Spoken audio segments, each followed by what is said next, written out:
We go to St. Louis, the 7th seed. Miami, Jay Lucas in his first season as a head coach, an 18-win improvement, the largest in D1 this year. And they will face 10 seed Missouri in St. Louis. Another bubble team in the field and not in the first floor. They beat Florida by 2 points at home. Vanderbilt by 1 point at home. Those 3 points put them on the deadline. So that's what the Selection Sunday show sounded like when you weren't in St. Louis, where the tornado warnings were taking place. No, you got last to night. see Templeton with those sleeves rolled Sleeves were up. down. Sleeves were down last night. That's actually disappointing. Yep. Like, look, there's a Wasn't that tornado, serious, Steve. apparently. You need to roll them up. Well, you could have fooled me in the middle of postgame last night. All the EAS sounders are going off, and I'm like, what's going on? And Bradford in the middle of a break's like, yeah, I think a tornado just touched down. I'm like, hell yeah, let's roll on, big boy. Audio courtesy of CBS alongside Alex and T-Bone. I'm BK. Lots to get into today. We got to talk about the Blues. We got to talk about the WBC. We'll talk a little Cardinals. We will hear from you at 314-399-9646. That's the Air Comfort Service text line, and on YouTube at youtube.com/101ESPN STL. But we begin with March Madness, Alex, because the bracket was officially revealed yesterday. Alton, here we come. No. Oh. And sorry. Missouri is one of the biggest topics of discussion. Alex, people are very upset. I mean, really Why, upset. buddy? I thought Mizzou played well down the stretch. I am not among those people that are upset because I'm thrilled with where they ended up in the bracket. I don't think you could have asked for anything more. Sure, they got a seed that's not great, but they're in St. Louis, going up against a Miami team that is highly mediocre. They might beat them because Mizzou's also highly mediocre. But again, beggars can't be choosers. What a matchup. You got a pretty advantageous draw here if you're Mizzou, Alex. Yeah. I don't think you could have asked for a whole lot more. In fact, I will say this. If I offered right now to SLU fans, we will trade you. You have a better seed and probably a slightly worse team as an opponent in the first round than Missouri does.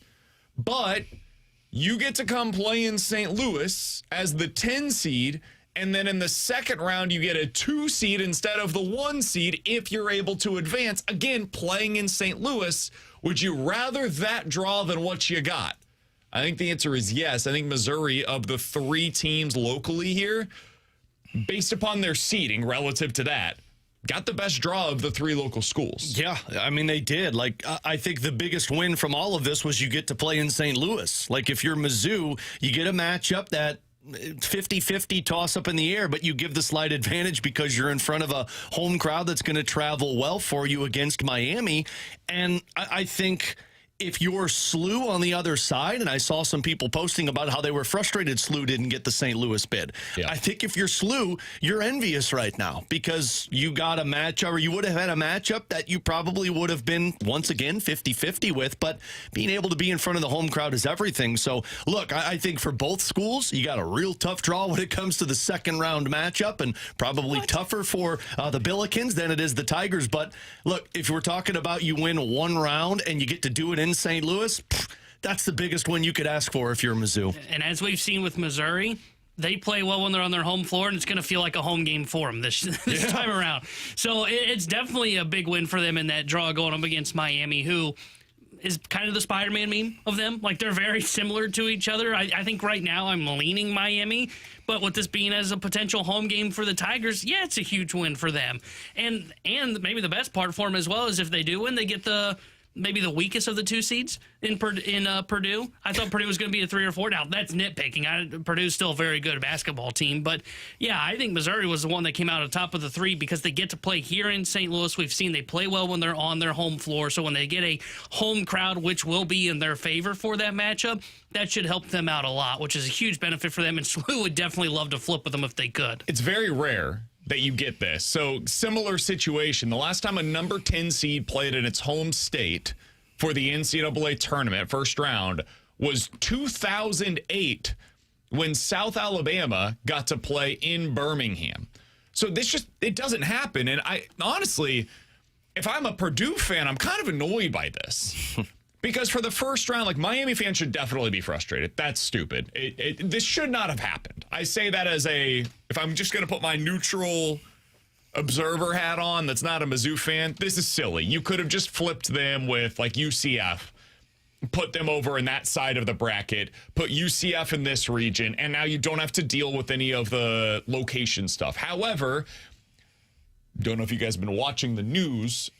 There's a lot of stuff going on, and it's really hard to get from point A to point B in some places right now. So the idea of being able to say as the NCAA Tournament Selection Committee, hey, we don't have to worry about any travel issues for Mizzou getting to St. Louis, that's probably something that they were like, yeah, let's just go ahead and do it this time around.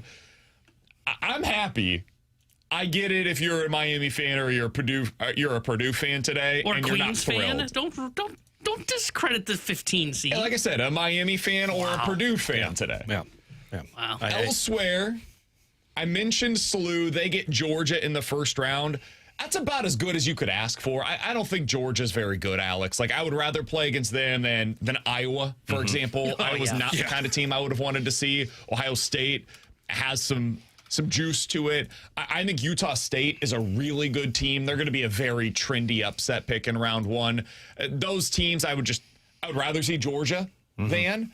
How'd you feel about the draw when SLU's name popped up and you've got Georgia as your first round matchup and a potential game against Michigan if you're able to advance to the second round? It's good you got Georgia. Yeah. It's good you got Georgia. And that's why I think, like, if I'm a SLU fan, look, one, you're happy to be in there and you get a nice seed number at 9. I would much rather be Mizzou if I'm the Billikens because, like, not only do I get a good matchup against Georgia, I think they could win that one. I don't like the way it's felt down the stretch. But one, you're not in front of the home crowd like you thought you were. And two, like, who cares if you get past Georgia? You got to go up against the buzzsaw that is Michigan. So, like, at least if I'm Mizzou, if I take care of business against Miami, I guess I could fool myself into thinking maybe I could beat Purdue. If I'm SLU, like, I'm riding the ultimate high of I got a tournament round 1 win. Oh, now I get Michigan. Yeah. So that's, I mean, look, it's good to get to be a bid in the tournament. But it sucks to not get home court, and it sucks to get that draw where my second round is basically, thanks for coming, we'll see you next year. I wonder if they were like, hey, at least Mizzou doesn't have St. Louis in the name. with SLU, we can play it off a little easier the other way around. People they're have actually in Columbia. Missouri, it's then you close. have to explain, like, hey, they don't actually play in this arena, so technically it's not a home field advantage for them. We all know it is, but technically even though it's like not. 5 miles down the road is their arena.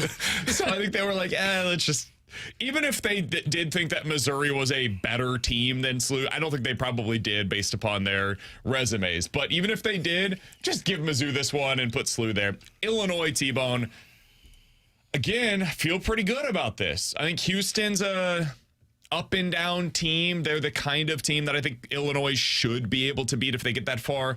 I think UNC is flimsy as a 6 seed. VCU, I wouldn't worry all that much about. I know you're probably concerned about the Ivy League of it all with Penn in the first round. They always win. Don't you remember Princeton? I do, unfortunately, in the second round. That's a rough one, buddy. Your team's going to screw this up. I just don't know how. Yeah, that's kind of my thought there, too. I'm kind of thinking a matchup against the Tar Heels is where they go home. You think? Yeah. I feel like a Tar Heels one where everyone's like, North Carolina's not that good. I've got them going to the Sweet 16 and then losing to Houston. That's where I've got them getting knocked out. Where did I have them? Penn, the only thing that scares me with Penn is they can shoot the 3-point ball well, and that's the thing that always scares me when you're talking about the smaller seed that ends up with the higher seed that ends up with the upset is they just typically get hot from 3. So I think Penn will make it a more interesting game, at least in the first half, and then Illinois will pull away. I've actually got North Carolina being upset in this bracket. So even if they don't get upset, they're missing their best guard. Their guard is down with a fractured thumb, which really helps the Illini in this case. So whether it's VCU or it is North Carolina, I think they can handle them. I think where they'll really struggle is when they run into Houston. I think they couldn't ask for a better draw for the first weekend, but you've got Houston in your region. They're big, they're physical, and that doesn't hold up well for this Illinois team. Biggest winner of all of this was St. Louis. The region that they get. Miami versus Mizzou, so you've got the Mizzou angle there locally. Kentucky travels as well as just about any team in the country. Maybe one of the only teams that travels as well as them is Iowa State, who is also going to be represented in the St. Louis region. And then you've got Purdue, which is not a terrible drive either. So you've got Mizzou, Kentucky, Iowa State, Purdue. Those are 4 rabid fan bases. And if you're somebody like me that checked the ticket market yesterday after the draw was officially announced, Yeah, everybody's wanting to come to St. Louis for these games. Hot damn, are the tickets expensive. It is going to be a hot commodity. So if you're like T-Bone and you already had your tickets ready to go, congratulations. You're either going to be able to see some good hoops or you're going to be able to sell them on the secondary market for a pretty nice profit after the fact. I do that one, T-Bone. Because it's Mizzou. You don't want to watch the Tigers. I don't think my Miami shirt's going to get here in time. Go make yourself a nice penny, T-Bone. I do love that Mizzou's the last game on Friday, Alex. Because now I get to watch. I'm serious. I get to watch the entire tournament, the entire first round ahead of my team on Friday. So I get to experience all of that without figuring out if Missouri's going to screw this up, which they probably will. And then you get to go either hang out with some buddies at a bar, watch it at home, whatever it may be. And you don't have to go to bed until midnight watching that game. It's great. I'm very make it. No, hell no. I'm very upset that they're not playing when we're on the air. Oh, I'm very happy about it. I'm very upset about that. So I had seen the initial times for the tip-offs, and I don't know if it was like a fake thing or what I fell for, but the initial one showed Illinois playing as the first game that tipped off on Thursday at like 11:40. I was like, oh, sweet. We get to watch T-Bone be miserable for 2 hours while we're on the air. I cannot wait for this. And then instead they're playing at 8:25. You lucky son of a gun. Sweet. Yeah, we don't have to worry about that. That's much better. I'm going to have to just drink a lot of coffee in the middle of the day to get to the Mizzou game. We're going to have a million different ways to react to this bracket over the next 4 days. We will have our East regional breakdown later on this afternoon. Alex, when you saw the bracket, I'm guessing, I don't know if you're like me, but I immediately put it together and you kind of give your gut reactions to it. What was your takeaway as just your 30,000-foot view at this bracket? Very chalky. Yeah, and this is going to be busted probably in the second or third round because by the time I get to the Elite Eight, a one seed, a 1 seed, a 1 seed, 2, 2, 3, 3, 5. So when I put it together, and typically when I put that first one together, I do it and I look at it, I'm like, well, this sucks because all of these are chalky. I have to do upsets like where's the 8s, where's the 9s, where's my 12 seed? So I'll crumble that one up and throw it away and then do like 2 or 3 more.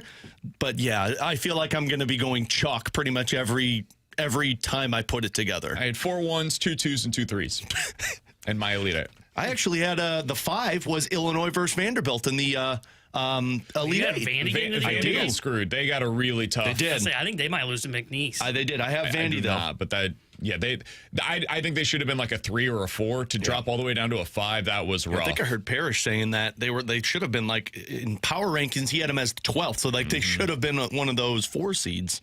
Yeah, that was my biggest takeaway as well, Alex. I mentioned this last week.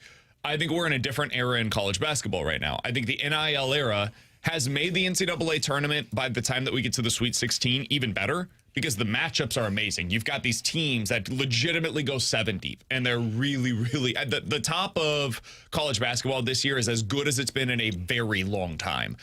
But what I do think it does is these mid-major programs that used to be able to build over the course of 4 years, those guys are getting siphoned off every other year. And you've got these high major programs that come calling, so I don't think they have the same talent that they once did. They're not able to build toward a crescendo the way that they used to. So I think that we're just seeing an era in college basketball. I don't know if it's going to change anytime soon where these big-time programs are just dominating. And I don't think you're going to see a ton of upsets early on. I think that this is going to be a continuation of what we saw a year ago. Yeah, that's kind of how I've got mine. I think when you get to that second weekend, that's when you really start to have some struggles to where there's a couple of teams that are in that like 3-4 line that I can look at and go, man, I can make an argument for them to maybe surprise the one in their region and go on a bit of a run. But I'm kind of with you guys. I have it kind of chalk. Now, I will say this. I'm also fading the SEC a lot in this tournament. As I've been building out my bracket, I keep going to the SEC, and I go, okay, how does Arkansas fare against, like, Wisconsin? All right, I'm going Wisconsin. I don't really believe in the SEC this year. I think they're best teams. I know they got the most teams in the tournament. I don't really trust any of them outside of Florida. Florida's the only one that I look at in the SEC and go, okay, I really trust them. So I've been fading the SEC a lot as well. Illinois is a 23.5-point favorite against Penn. SLU was a 2.5-point favorite in their first round matchup against Georgia. And Mizzou, a 1.5-point underdog in basically a home game against Miami in the first round. So some really compelling local hoops action over the coming days. Alongside Alex and T-Bone, I'm BK. If you guys want to get involved in the show, the place to do so is 314-399-9646. That's the Air Comfort Service text line. And on YouTube at youtube.com/101ESPN STL. Coming up in 15 minutes, yesterday was a reminder of what works in these high-level baseball matchups. But next, the Blues results, man, they've been really good since the Olympic break. But the process, Alex, the process, not so much. And we'll get into that. I'll pee in your Cheerios this morning next year on 101 ESPN.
Alex Ferrario with you to talk about my friends out at Classic Air Care. I had the conversation with them over the weekend, actually. I called and scheduled my maintenance checkup for the spring/summer season. I got it scheduled because twice a year, this is what I do. I make sure that in the fall, in the spring, Classic Air Care is coming out to check the unit, to clean it, make sure that it's good to go to get me through the upcoming hot summer or the freezing cold winter. And that's this maintenance agreement that I've been a part of since 2016. And they've been making people comfortable using this since 1926 with their incredible customer service that they have, the technicians that have 30 plus years of experience that come out and check the home and actually give you tips on how to maintain that unit rather than just show up, do the work, and then leave without ever having the conversation with you. So you can schedule online for that maintenance agreement. It's really cool, too. If any issues pop up in between your checkups the 2 times a year, you get priority scheduling with Classic Air Care because you're a part of that agreement. So call them today, schedule online. They got 100 orange vans with the Penguins on the side out on the road.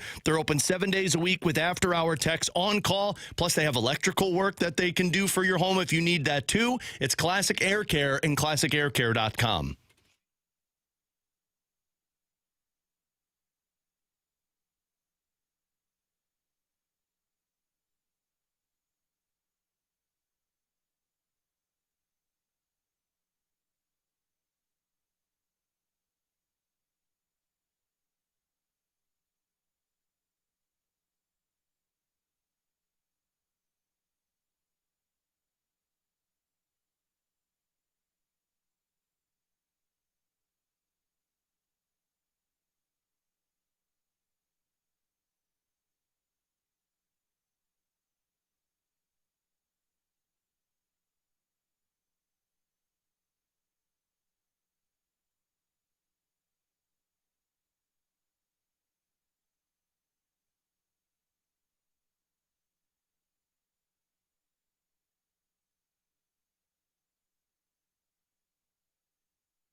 Kairu's in.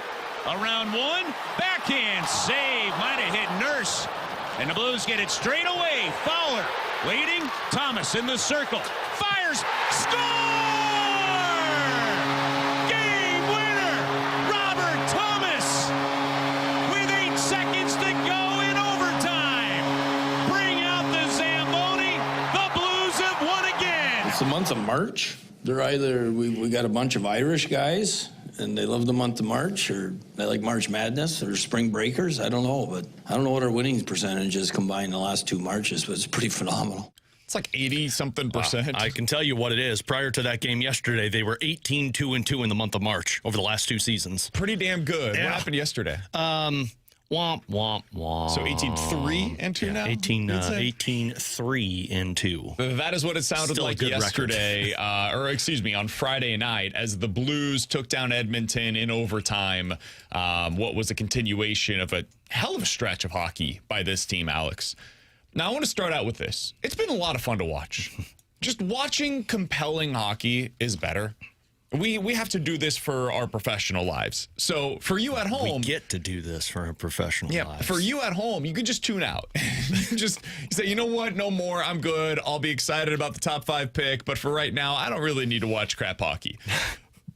But they had been playing better. And over the last couple of weeks, seeing a team like this win down the stretch is just more fun. It's just a better, more pleasing way to watch hockey. That being said, Alex, they weren't playing well.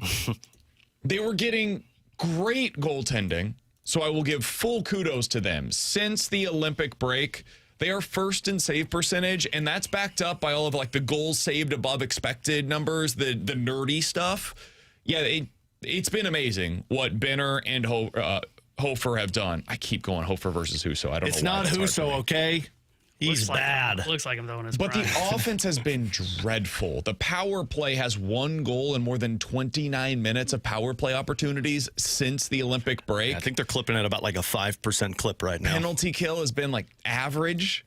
So there's not a whole lot that you can hang your hat on outside of, hey, the top line's been quite good when they're out there, but it's a lot of that shooting percentage better stay at a completely unsustainable rate or it's going to be a problem.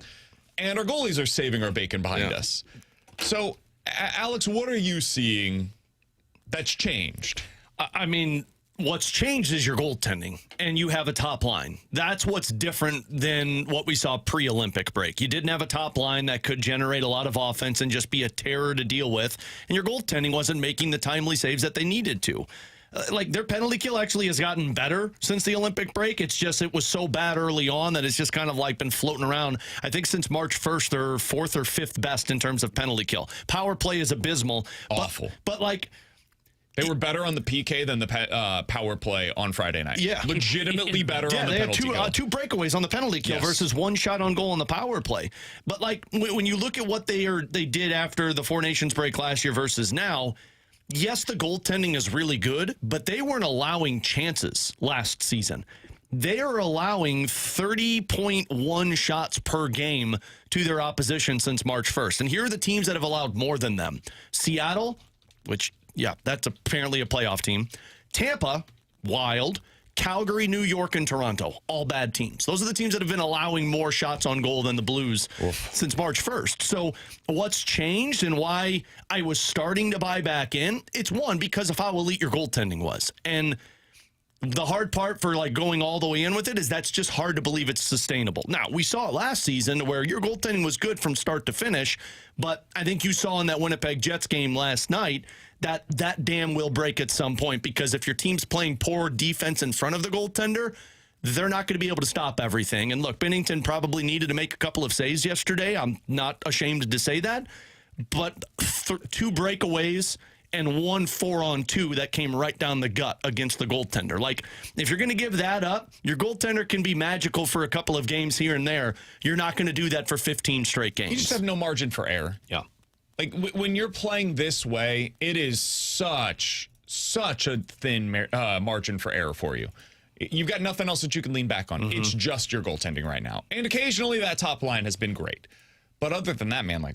And when that dam dries up, that top line, like it's been the last 2 games, And that's always going to happen. You're going to run into, maybe it's bad puck luck for a little bit of time, or you're just going up against great top lines from other teams, and they're going to be able to generate offense against you, which means that you're not going to have the same chances in the other zone when your top line's out there. You're going to need depth of scoring, and this team right now has none of it. Jake Neighbors has been extremely quiet. Jordan Kyrou has been, like, invisible for the most part over the last few games, and I say that as somebody that likes Jordan Kyrou.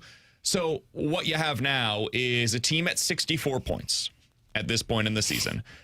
I know we were talking about, they might be playing themselves out of a top 5 pick. Well, they're back to 4th because the Rangers are also playing some inspired hockey right now. Rangers fans right now feel like Blues fans felt last week. They have a .478 points percentage. Alex, they are currently 5 points better than the Calgary Flames, who have the second best odds to win the #1 overall pick. Meanwhile, San Jose, the final spot in the wild card, they are 6 points better than the Blues and have played 2 fewer games than the Blues have played so far. So you are well closer to the #2 overall pick than you are the playoffs currently. Let me put this a different way. I wanted to look this up yesterday to see kind of what the Blues would need to do in order to get in. They have 64 points, as I mentioned. There are 15 games left to play. In order to reach the 89-point threshold, which is the current pace by San Jose based upon their points percentage. So they just go basically 500. They play the same level of hockey the rest of the way. You'd need to get to 89 points. In order to do so, the Blues would have to go 12, 2, and 1 or better the rest of the way. Yeah. You have to win at least 12 of your last 15 games just to get to 89 points, which is not a guarantee that that will even get you into the playoffs. Alex, I feel very confident this team is not making the playoffs. They are far more likely to pick in the top 3 than they are to reach the postseason this year. And I don't think they're really screwing that opportunity up either, because they've got a little wiggle room between like the 8th overall pick and where they're at right now at 4th. Yeah, I mean, like Seattle is starting to win a little bit more. San Jose's been winning a little bit more. Now you play them twice before this month is over. LA has picked up a few more wins. I said this on Friday to where it's like, yeah, I'd like to buy back in. And I finally kind of like submitted to it. And it's like, I'm just going to enjoy the ride rather than worry about them losing every game. But like, you can win and probably still remain somewhere between 4 and 7 worst record in the National Hockey League, because as you just saw, Winnipeg beat you, so they leapfrogged over you. All of these teams, by the way, have at least 1 game in hand on you. A couple of them have 2 games in hand on you, and you have to expect Seattle, San Jose, LA, Nashville, Winnipeg all view themselves as playoff teams still. So they're going to probably play at a little bit of above 500 clip. So if you're the Blues, and as much as Blues fans are like, you're screwing this up, I actually think you could probably play about 500 hockey the rest of the way, pick up some good wins for the mentality of your squad, and still finish with a chance to draft in the top 5 for this year's draft, because everybody else is winning around you. And this is what we talked about all along, to where it's like, look, we want a great pick. It's hard to just sit here and say, be the 2nd worst team in the NHL, because 1, I don't think you're that bad, and 2, the lottery is going to move this around no matter what. Just be inside the top 10. And the top 10, anything crazy can happen. And on top of that, if you're scoreboard watching, the Detroit Red Wings, that pick might become a lottery pick for you. They're 1 point away from falling out of a playoff spot. Yeah, as of today, based upon the Tankathon standings, that they would have that 15th overall selection. Now, it's really hard for them to move any further up than that. They're at 80 points right now. To get to 14th, I think they're like 5 to 6 points ahead of them. Yeah. So what you want is them to be out of the playoffs so that they're just one of those lottery Exactly. teams. That's 15th, and then they would have a 99% chance of that being the 15th overall selection. But you have a 1% chance of it bumping into the 5th spot. All right. Yeah. Hey, 1 out of 100. That's all you need. The that Islanders one did it. time you could win the lottery and you get a 5th overall pick from the Detroit Red Wings, and then maybe the Blues win the lottery as well. You got 2 top 5 picks. You'd have How the about number that? 1 pick and the number 5 pick. Yeah. I'd say that's a good offseason. I'd say that's great. But that's just, I mean, like, look, I want them to win because I think it's important mentality-wise for guys like Snuggerud and Holloway and Hofer and Broberg and Mayu, all of those younger core pieces. But I also, with them wanting to win, look at it and say, realistically, you're not going to, in my opinion, drop out of the top 6 in terms of the draft unless the lottery pushes you out of there. So sit back and enjoy the ride. He's Alex. That's T-Bone on BK. In 15 minutes, we'll get into questions and answers. 314-399-9646. That's the Air Comfort Service text line. But next, And the WBC has been a huge success thus far. Last night was simply the latest example of it. There was one significant takeaway from it. Man, T-Bone, this is your time to shine. We'll talk about it next here on 101 ESPN.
Tanner Hendrickson here with a Sports Center update brought to you by Saliga Heating and Cooling. The NCAA Tournament bracket was announced yesterday. The 3 local teams are in. SLU will be taking on Georgia on Thursday as SLU is a 9 seed. 8:45 they will tip off. Illinois gets in as a 3. They will take on Penn Thursday at 8:25. And then Mizzou will be a 9 seed playing Miami, Florida. 9:10 will be that tip off on Friday. This Sports Center update was brought to you by Saliga Heating and Cooling, an Icon heating and air conditioning dealer.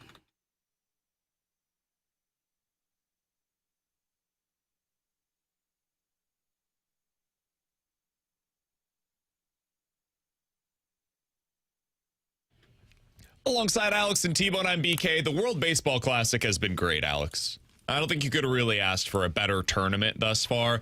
One thing that I would have preferred is, for Team Japan to be playing. Well, I'd prefer an ABS system in the World Baseball Classic, if that's okay. Yeah, there's that too. So yesterday ended on a down note. It was the Dominican versus Team USA. And Alex, I do think that's probably a big takeaway that a lot of people had. Yeah. You finished the game with a pitch that was very clearly a ball, and they don't have the ABS system going right now in the World Baseball Classic, so the game just ends. Instead of there being a review, and I think a lot of people had the same reaction as Alex, which is, well, why don't you have the review system? It's in place right now for Major League Baseball, so why aren't we using it for this, where the stakes are so high? And for it to end that way, it was quite a letdown, but the game overall lived up to all of the hype. And T-Bone, you were saying this to us before the show today. It felt like watching a playoff game because all of the stuff that works in the playoffs, it's what you saw yesterday as a part of the WBC. Yeah, watching that game last night, I mean, you look at these lineups, and these are lineups that are better than a playoff lineup, right? These are all-star level lineups. I mean, you look at the Dominican, Tatis, Marte, Soto, Guerrero, Machado, Caminero, Rodriguez. That's their first 7. Those are all stars, I would say. And then you add in Perdomo, who's the 9-hole hitter. I was about to say, Perdomo was an MVP candidate last year. He's batting 9th in their lineup. Yeah, but they see what I see, and it was all a mirage. It doesn't really matter. He's not that good. So, that's an insane lineup that you look at and you go, man, surely. I mean, all the talk going into that game was there's going to be fireworks. The Dominicans been crushing the ball left and right. And you know what happened? They scored 1 run. T-Bone, Will Smith hits lower in the Team USA lineup than he does on the Dodgers lineup. Which is absurd. It's crazy. That's insane. And as he should. I mean, Gunnar Henderson, Schwarber, Judge, Harper, Witt are all the guys that are ahead of him. But those are the lineups that I just read off.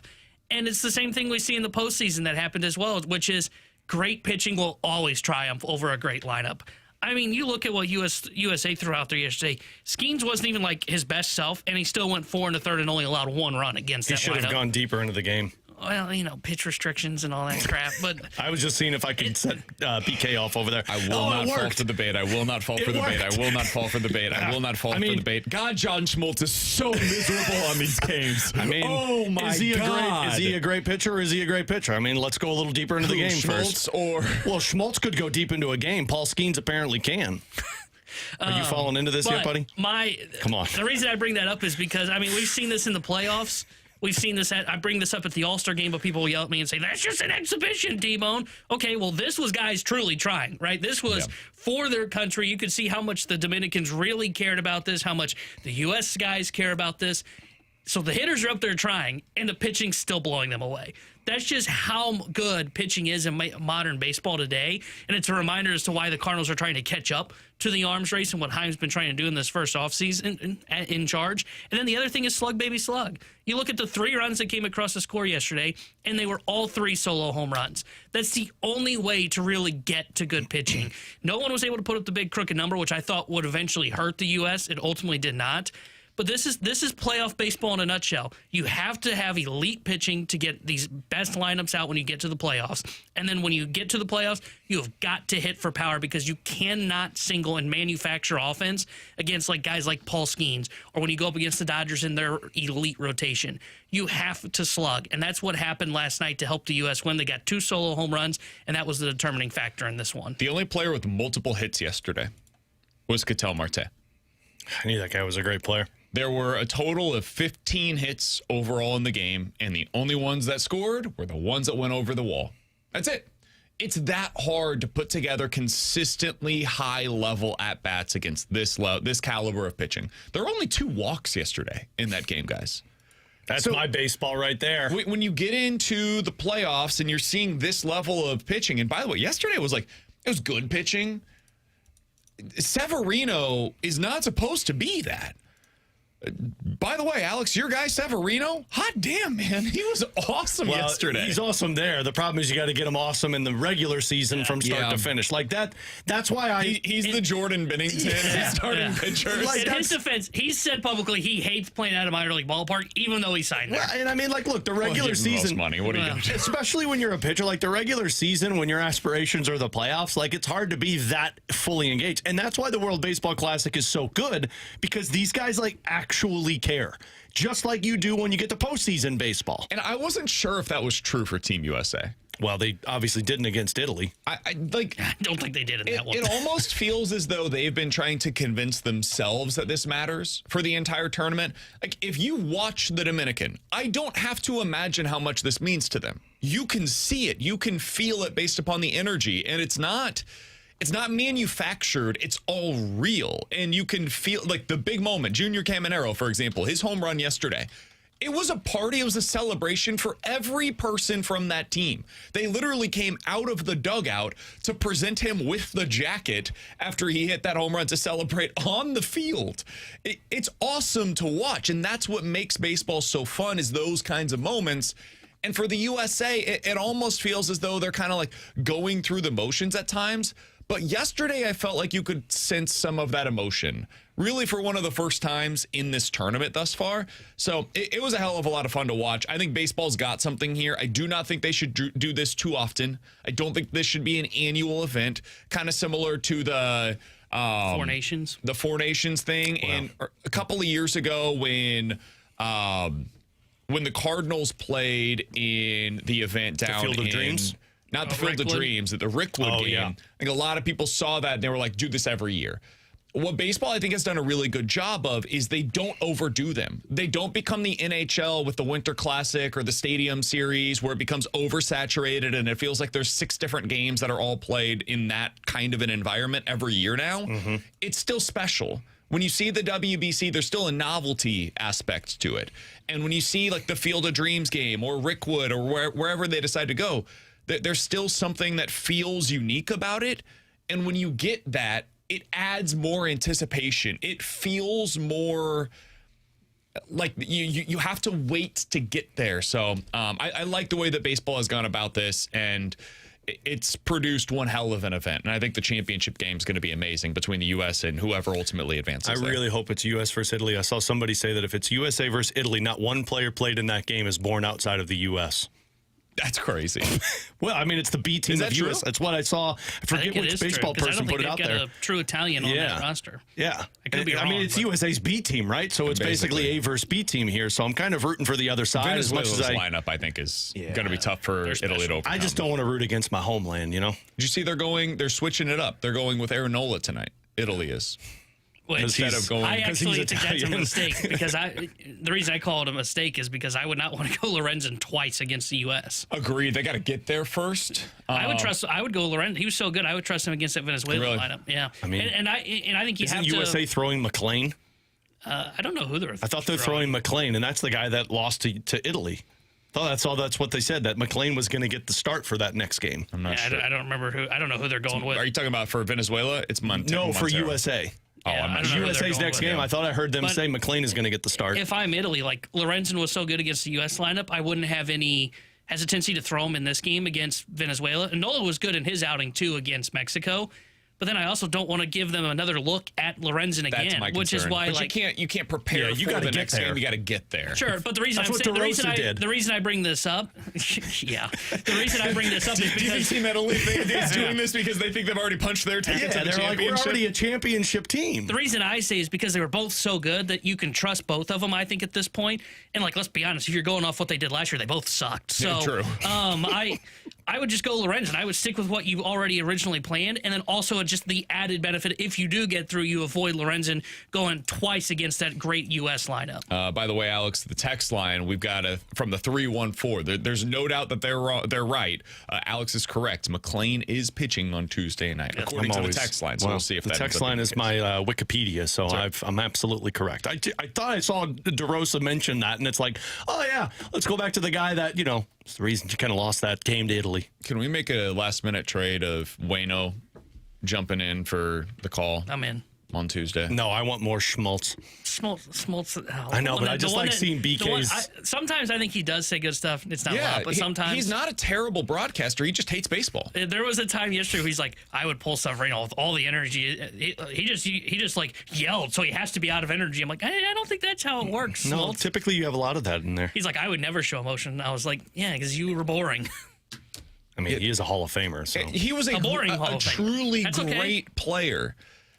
It's crazy to me, though, how much he pushes back against every change that has been implemented into the game for 20-plus years. It's like, yeah, Schmaltz, hey, man, the game has changed, and you can either adapt or, as a broadcaster, I say this just as a broadcaster, it's the adapt or die mentality, and he is not adapting. Nah, Paul Skeens should have gone 9 yesterday, plain and simple.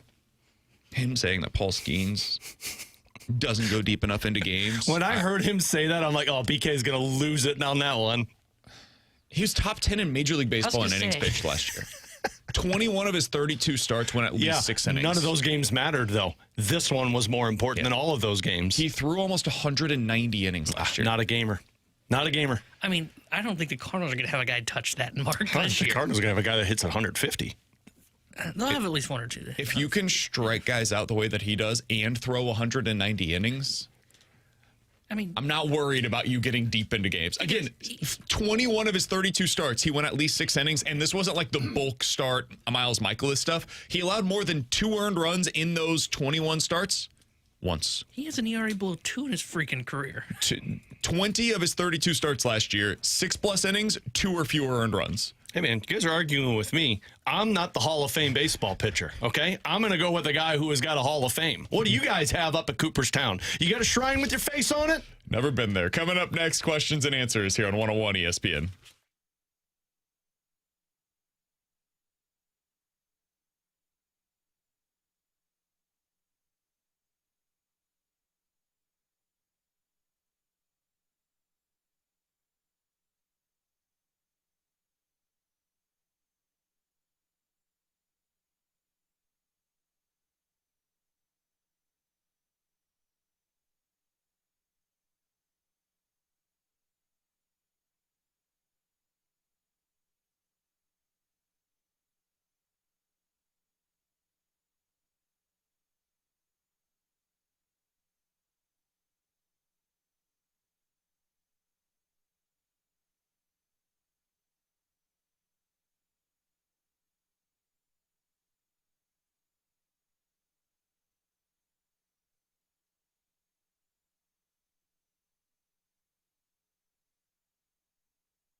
314-399-9646. That's the Air Comfort Service text line for questions and answers. If you guys have any questions, go ahead and get them in right now on the Air Comfort Service text line. From the 314, Alex, do you think the Blues are more likely to draft all 3 first-round picks they have or to trade up for one of Stenberg or McKenna?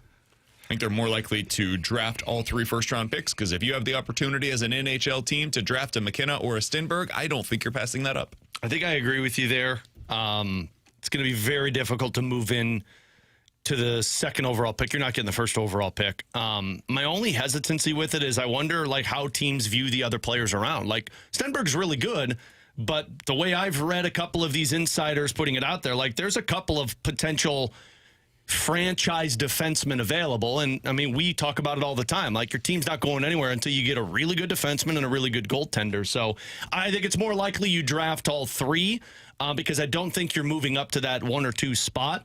I think it would be most likely that you only take 2 drafts and you move another one out. Like you package one with a player to go get something for now. Dirk Diggler's unit says, does yesterday's lineup tell us that Walker is not going to be in the opening day lineup? Oh, he'll be in the opening day lineup. First, I thought we were talking about Nathan Walker. It's like, well, there's a chance the fourth line's being. Luckily for him, he's got a one-way deal. Yeah, I think Jordan Walker will be your starting right fielder on opening day. How long will he remain in that position? I don't know, but he's going to be in the lineup on opening day in right field. Yeah. He'll be in the lineup for sure.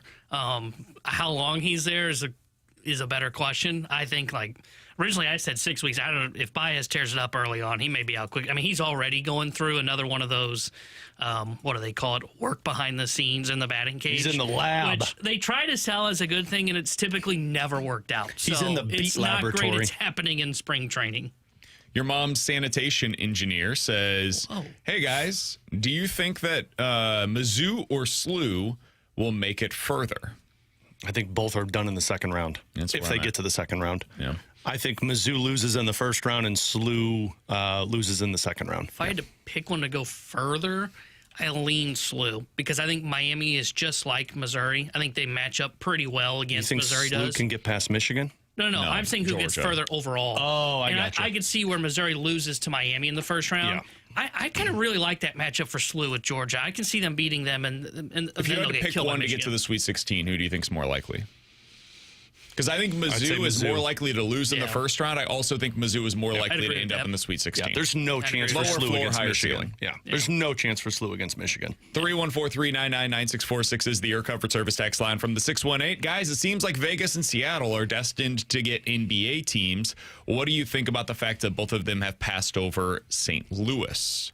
Well, I mean, Vegas shouldn't surprise anybody. Look at what Vegas has done over the last 10 years. Hockey, then football, now baseball. They were going to get an NBA team. I think NBA was the one that was probably the favorite to get there first. Correct. And they're last. I mean, even Seattle. I mean, Seattle's having a ton of success with their hockey. Now, their team hasn't had success, but at least from talking to their broadcasters, man, their season ticket numbers are through the roof. And they had a good basketball team that was successful there. They just moved to Oklahoma City. You've got a great football team. You've got a great baseball team. It's a market that makes sense for the NBA. And I know people don't like to hear it in St. Louis, but I think the NBA just looks at it and says, I don't know if it makes sense. Not over those two markets. No. If both of those markets already had an NBA team, St. Louis is pretty high up there on the list of places that could then get one. For sure. I say this, I promise you, not with any ill will in my heart, but because we already have hockey here, I think Kansas City actually makes more sense for an NBA team than St. Louis does. They have a relatively speaking, newer arena, and they do not have another winter sport in Kansas City. So I think they would be more likely to get it before St. Louis does. But other than that, I think Nashville might even be more likely to get it over St. Louis right now. Yeah, I agree with that. I think Nashville would. Yeah, because they're up and coming. They're talked about Major League Baseball. I think you're probably right. They are viewed as an expansion hub for Major League Baseball's next one. I could see NBA looking at it as well. Mm-hmm. Yeah. 314-399-9646. That is the Air Comfort Service text line. From the 314, guys, do you see anybody being a Cinderella team in this year's Sweet 16? I don't have anybody, man. I tried to find one. My bracket is as chalk as any that you will ever see. The lowest seed I have in the Sweet 16 is a 5. It's Vanderbilt. Mine's a 3. I have two Oh, fives. excuse me. That's in Sweet my Elite 16. Eight. I apologize. I have two fives. I have St. John's and Vanderbilt. I have BYU, so I wouldn't consider them to be a Cinderella. They have a very likely top 3 overall selection on their team, and they're from a power conference, so I don't think they qualify. Yeah. But beyond that, Vandy is my other lowest seed. Yeah. The Cinderella is dead. Whoa, don't It's say no that. more. It's no more. One that I have considered, I don't have it on my bracket, but it's probably one that'll ultimately end there and then screw me here, is Akron. And the reason I say that is their first round matchup, they're going up against Texas Tech. It's a 12-5, so it's one of those upset spots. And Texas Tech's without Toppin. And then you look and you go, okay, well, Alabama I like over Hofstra. Well, Alabama's second leading scorer was just arrested this morning. So I don't know if he's playing or not. And that Alabama team is one that we've seen in the past. If he plays, man, what are we doing? If you get arrested 2 days, 3 days before your NCAA tournament begins. I wouldn't put anything out aside, but right, like that's the path for their Cinderella story, right? Is you end up going against Texas Tech without their best player and Alabama without their second leading scorer. I actually really like that pick. I like that pick a lot. That's a good one. I had not considered it, but John Gross, makes a former ton of Illinois sense. coach, leading the charge. Is he going to be wearing an orange jacket? I think it'll be blue. I'm going to go. It's going to be blue. Alongside Alex and T-Bone, I'm BK. Coming up next, speaking of the NCAA tournament, we begin our regional breakdowns. We will do this each and every day over the next 4 days as we go through the NCAA tournament. We will begin with the East region. Our breakdown comes up next here on 101 ESPN.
You hear the music, you know what it means. It's NCAA Tournament regional breakdown time here on BK and Ferrario with Alex and T-Bone. I'm BK. The East region is where we begin. So if you go over to your bracket, you pull it out. I don't know if you're somebody that still prints it out. Fill it out by hand. No, I've grown up a little bit. Or if you do it on the ESPN website, whatever the case, it's top left.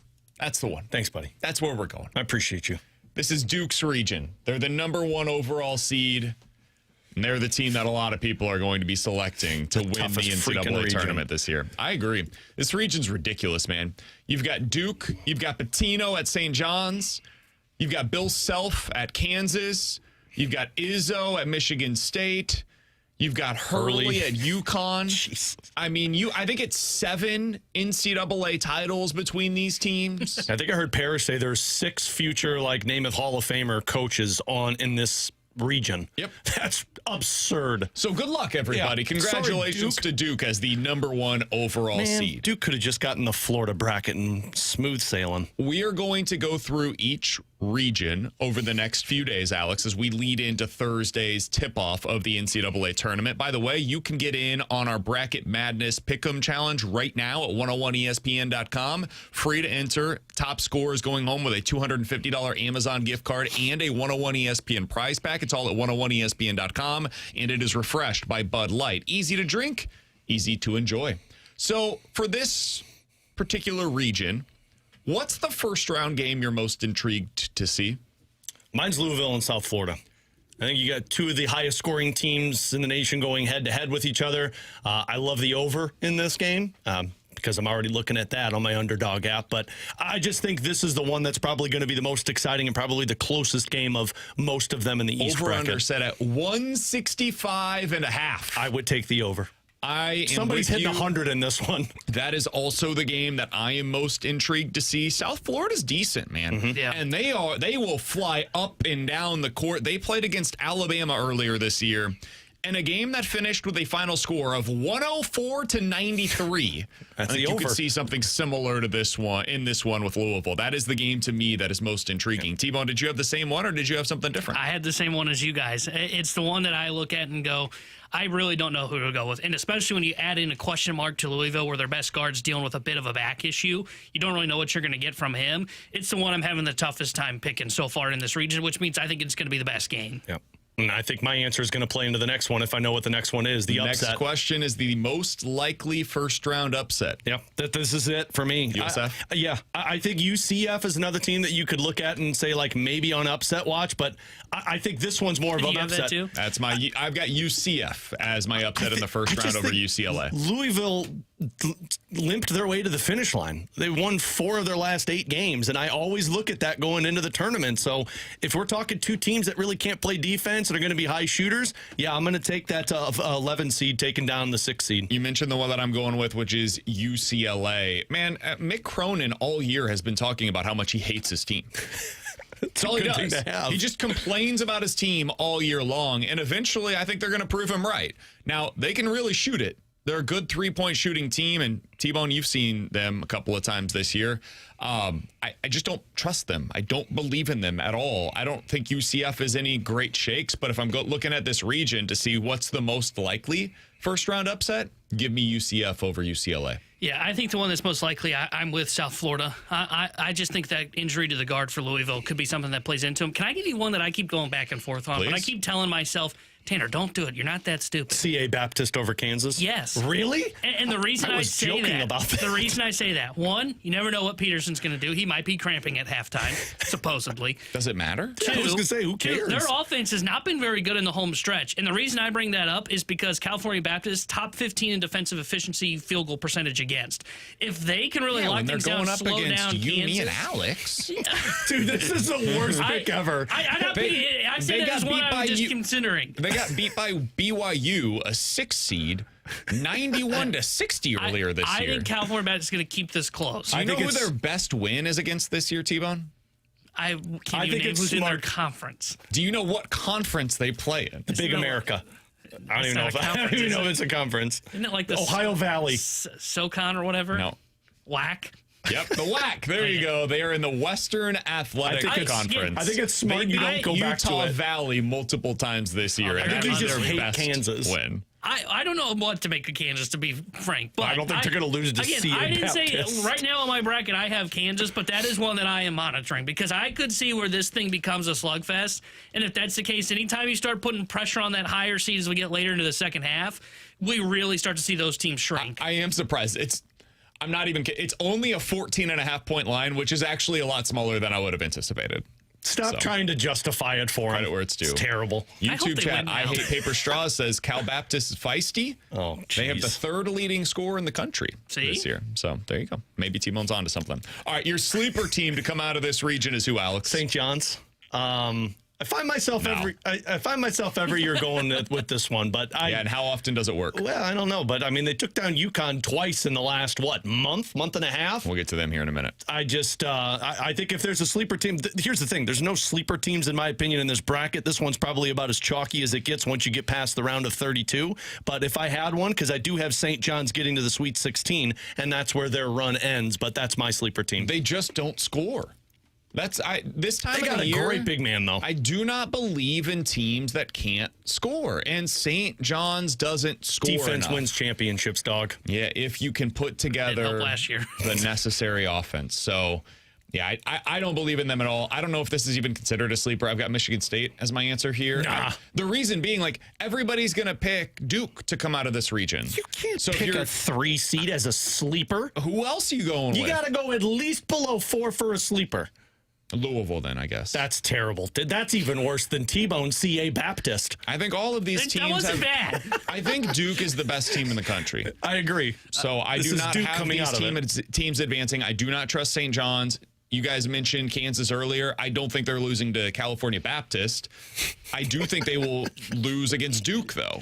So, give me Michigan State versus Louisville, winner of that game. That's my sleeper. What a sleeper. The team that I've got that, I can see going on a run, and it's the team that BK had getting upset in the first round, is that UCLA team. When they play well, which they did against shoot. Illinois, they can shoot. Top 20 and 25 in Ken Palm in their offensive rating. Now, they're just outside the top 50 defensively, which I think will end up being their biggest flaw. But, man, if they get hot, I could see where they could go through UConn and through Michigan State and become a team that we're talking about going on a run. All right, next thing up here. Team you're most confused by. Alex, I'll start this Yeah, because I you think mentioned you and I them. are going It's to have the same UConn. one. Yep. I don't know what to make of them. I think you're fascinated with them because of the coach. I mean, their metrics are really impressive. On the season, they're a borderline top 10 team in the country, but they play slow. They don't have the same level of offense as they've had in previous years. They don't shoot it well from 3. They've hit some skids down the stretch here where they've lost to St. John's not once, but twice And in Creighton. recent weeks. They just haven't played all that well.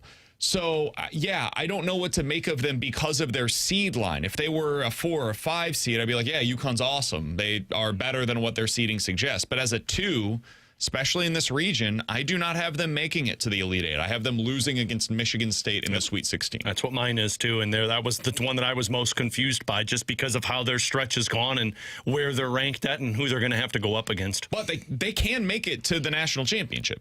They're a really good team when they're right. I just don't know if they're right now. Yeah, mine's Kansas as a team that I don't fully know what to That's fair. expect. And it's partly because of Peterson. I just don't know what to expect from him. Is he going to play? Is he going to be on a minutes restriction? Excuse me. And like I said, their offense hasn't been playing well of late. As much as the storyline has been, well, what's Peterson's minutes going to be like? Well, Peterson's been playing of late, and the offense just hasn't been the same. So that's why I brought up the idea of Cal Baptist. It's why I still have them winning, but I could see them losing to St. John, even though I don't even like St. John going into that second round matchup. So Kansas is the one that I find the most confusing because when they're right, and I've seen them right at times this season, they look like a team that's got the talent to go to the national championship. But I just don't think they're going to piece it together. All right, last piece here. Team you've got getting out of the region. Do either of you have somebody other than Duke making it out of the East? Nope. Okay.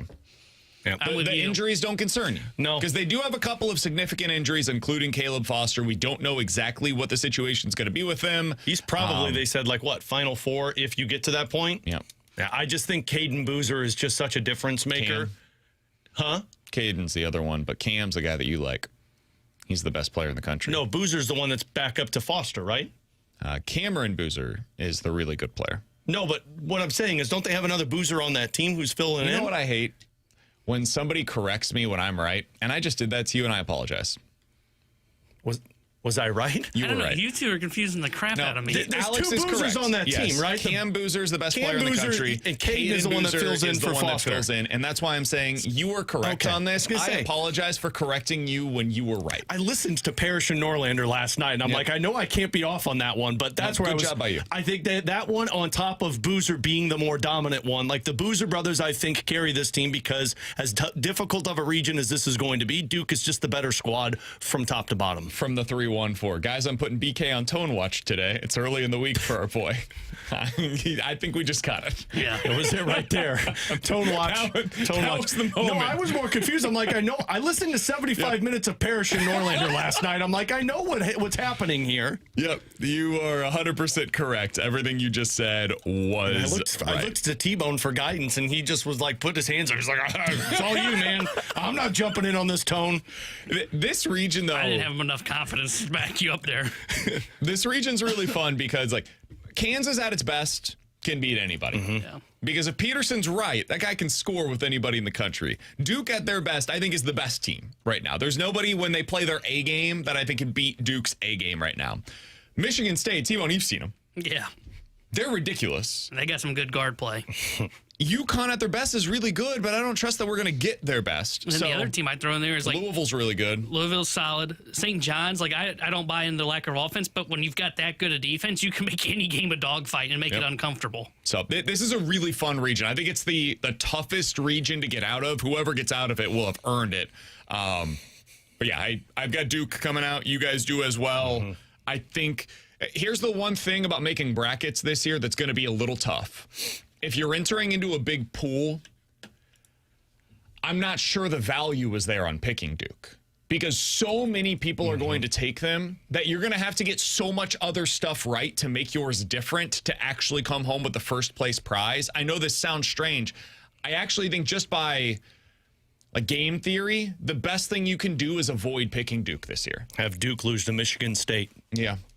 And then there you go. Because that's going to make your bracket much different. I think there's at least a chance that it happens. And if you're right, it's the what do you win when you win? If you're right about Michigan State taking down Duke or Kansas taking down Duke, you're going to be very different than most of the other brackets, and it's going to set you up well in your bracket challenge. Kansas can't take down Duke because Kansas isn't getting past CA Baptist, as we've learned. Touche. So CA Baptist taking down And Duke. if you get that one right in your pool, Siena taking down really help Duke yourself in the out. first round. If you do, you're in a really good spot. Hey, you And know you what can else you thank could me do? later. If you pick Siena over Duke, You've it already happens? won it. Imagine. You've already won it. Wow. Everyone else is just crumbled up and thrown away. That's right. Or Furman against UConn. Furman. And when that happens, feel free, tag me on Twitter, DM me at T-Bone101 ESPN. We can split the prize since I helped you out there. He's T-Bone. That's Alex. I'm BK. You got BK and Ferrario here on 101 ESPN. Coming up in about 15 minutes, the Cardinals roster is starting to take shape, and there's a surprise that it appears is going to be starting on opening day. We'll get into that coming up in just a little bit. In or out next here on 101 ESPN.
314-399-9646. That's the Air Comfort Service text line for in or out. You guys give us a scenario. We will tell you if we are in or out here on BK and Ferrario. Guys, in or out, Mizzou, SLU, and Illinois will all advance to the second round of the NCAA tournament.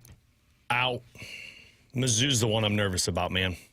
And it's just because, like you had mentioned in the top of the show, like how similar they are to Miami. The part that I lean towards they get it done is you're in St. Louis. The part that I don't lean is just how they stumbled down the stretch. So I'm out. I think Mizzou's the one that doesn't go. I think SLU and Illinois go to the next round. We'll talk about this more as we get further along. I'm also out, too, but I'm curious your thoughts on it. Illinois loses in the For first anybody round. that has not watched much of Miami this year, the thing that separates these two teams, Mizzou's a much better three-point shooter. Miami's really good at rebounding. And that's going to be the thing that ultimately, in my opinion, dictates this game. Can Mizzou hit its threes? Because if not, the offensive boards could be the thing that dictates this in favor of Miami to get those extra possessions. They're both, don't watch this game if you get mad about bad free throw shooting teams. Oh, because great. Well, I'm both going of to be these in teams person. are abysmal at the free throw line. Good. I think Great. Miami's actually somehow worse Oh, that's than hard to Missouri at believe. shooting free throws. And Missouri at times is Awful. kind of embarrassing at the free throw line. So, yeah, they're both 69% from the line on the season. I'm going to hate this. So, I'm going to say out. I think one of Missouri or SLU will lose in the first round. T-Bone, where are you at on this? I'm out as well. I don't think Illinois is losing, but all three teams are trending in the wrong direction going into March, which makes it hard for me to say that all three are going to advance because with Missouri, I mean, Alex mentioned they really stumbled in the home stretch. And if we're just being honest, like, you never know what you're going to get with Missouri. You could flip a coin and they could be great, or they could be one of the worst teams you've seen play. And then with SLU, like, I think they're going to win this game against Georgia, but I don't have the confidence in that because of how bad they've played down the stretch. And with Avila dealing with plantar fasciitis, he may have felt great during their game in the A-10. He may feel awful by the time we get to the time they play on Thursday. So I just don't think all three are going to advance. I think one of them is losing. Alex? Guys, in or out, the Blues splash this offseason could come in the international free agent market. I don't know if you heard Friedman. Man, I love it. You tell them why. Friedman on the 32 Thoughts podcast earlier today was talking about, this is the time of the year where KHL, EuroLeague, and college players that weren't drafted or aren't signed to entry-level deals are free agents, so any team can sign them. There's a kid by the name of Vitaly Pinchuk who's playing over in the KHL. He's 6'3", 189 pounds, and he is labeled the next Evgeny Malkin. Deal, sign up. He's 23 years old this season. He just scored 31 goals, 64 points, and a plus 21 in 63 games as a centerman. My God. By the way, Kirill Kaprizov, the year prior to him coming over to the NHL, scored 33 goals and 62 points and was a plus 32 for his KHL team when he was the same age. So are you guys in on a Russian centerman? Yes. Yeah, I'm in. I'm so in on this. And Friedman said, like, He's not coming here, but I'm in. Friedman said, like, every team in the NHL has basically reached out to his representatives and basically said, like, hey, we'd love to have you. So it really comes down to where does this guy see the best fit? Explain this to me like I'm 5, because in this case I basically am. What does the contract situation So if I'm become for this? understanding it correctly, he's eligible for only a 1-year entry-level deal. So basically, kind of like when rookies signed their contract, it's a 3-year entry level, and then you go through the restricted free agency. So he's 24 years old. So you bypass a lot of those. So he would be eligible to sign a 1-year entry-level deal, which league minimum, and then he's a free agent for everyone. Unrestricted or restricted? Unrestricted, at least from my understanding of it. So it's the same money no matter where he goes. Correct. For that first year. That's why typically this is the best situation for him to go out there and perform, and then you get to go make bank as a free agent, which, I mean, I think every team's probably going to be making the same Going to argument. Florida. Is that the best situation for you to go put up a ton of points? Yeah. Are you going to be a top 6 centerman there? I think you're a third line, maybe a fourth line center there. Who, I mean, Sam Bennett, I guess. Barkov, Bennett. Marchand's played there. Like, again, I think there's a lot of teams that could make the Tampa. same argument that I'm going to make. Boston. If you're the Blues and you're selling it to this guy, hey, you're 24. We think you could play at the NHL. You can come in and be a second line center for us right The away. problem is who's he going to put all those points up with? Like these other teams that I'm mentioning, the reason that you potentially go there is because of who you can center. Sure, but if you're the Blues, you if could you go say to Edmonton, for example, you could be on a line potentially with Draisaitl. Yeah, but you got to think those teams are competing, and if you go to those teams, you're not going to get that opportunity right away. You're going to have to showcase it. I think you will. Well, I If mean, he's as typically good these as guys people say, aren't that good. They have to grow into their role a little bit. So I don't know. I think for guys like this, when you only have 1 year to prove it, you're right. You want to go somewhere where you play with talented wingers, but you also want to go somewhere where you're going to get 19, 20 minutes a night to showcase your skills so that everyone says, well, we want you on our team long term. Kirill Kaprizov, year one, coming over, was 23 years old, 27 goals, 51 points in 55 games, average 18 minutes a night. If he's as good as they're saying, I think that's the kind of role that you're expecting out of him. And if the money is the same everywhere he goes, I'm in on doing this. If he wants to sign here in St. Louis, I would love nothing more. Give him a long-term deal, 10 years, no movement clauses. No, that's where the line's drawn. If I was advising him, I would tell him, go to a spot where you're going to be the second-line center with some stud-level wingers. We're going to have Justin Carbonneau and Ivar Stenberg. Sounds great. I mean, that sounds like studs to me, right? Sounds like something to me. Guys, in or out? We were talking about this during the commercial break. Last year, when it came to the Elite Eight, there was only one team that was not a 1 or 2 seed, and that was 3 seed Texas Tech. In or out, we will see a 4 seed or higher get to the Elite Eight this year and get to the Final Four. I'm saying out. I think it's going to be 1s, 2s, and 3s that we end up seeing in the Elite Eight this year. I don't know how much I believe it. I have Vanderbilt as a 5, at least in the Elite Eight. They don't go past the Elite Eight, but that's the highest seed. Everything else is 1s and 2s and 3s, and then I have Vanderbilt as a 5. Mizzou, of course, has a chance, but I don't think they're going to get there. Yeah, okay. It's like saying SLU's got a chance. BYU's the team that I just like, man, what is AJ going to do in this tournament? You know what scares me about BYU? And I don't think this happened last year. I'd have to go back and look. They play a team from the first 4, and I feel like every year there's a team from the first 4. They get momentum. They ride that to like a win and an upset. And I don't trust BYU enough to where I think they're on upset watch. Well. They peaked at the beginning of the season. Never peak early. I'm in on this. I think we're going to get a 4 seed, 4 or 5 that gets to the Final Four. Because I agree this feels like a chalk bracket for the first 2 rounds. I think when we get into that second weekend, I think you can see some upsets left and right because there are some really good 4 and 5s in this bracket. Uncle Sam brings up Arkansas. That's a team that I really like. I mean, they have... Acuff is awesome. Cal can't win in March anymore. Yeah. I think Arkansas loses to Wisconsin. I've got them going to the Sweet 16 and playing against Arizona. Yeah, I have them losing to Wisconsin, and then Wisconsin losing in the next round. With Hawaii. Really? Okay. Man, what is with you in these upsets? You got to pick them, man. I'm just trying to win you the way that we did 5 years ago. Yeah, when I thought I was smart. I'm not saying that's wrong, but like there's a lot of tone to that for if you're wrong. You're lucky I will not be there on Friday. So the reason that I find it interesting is T-Bone's basically saying last year was the aberration.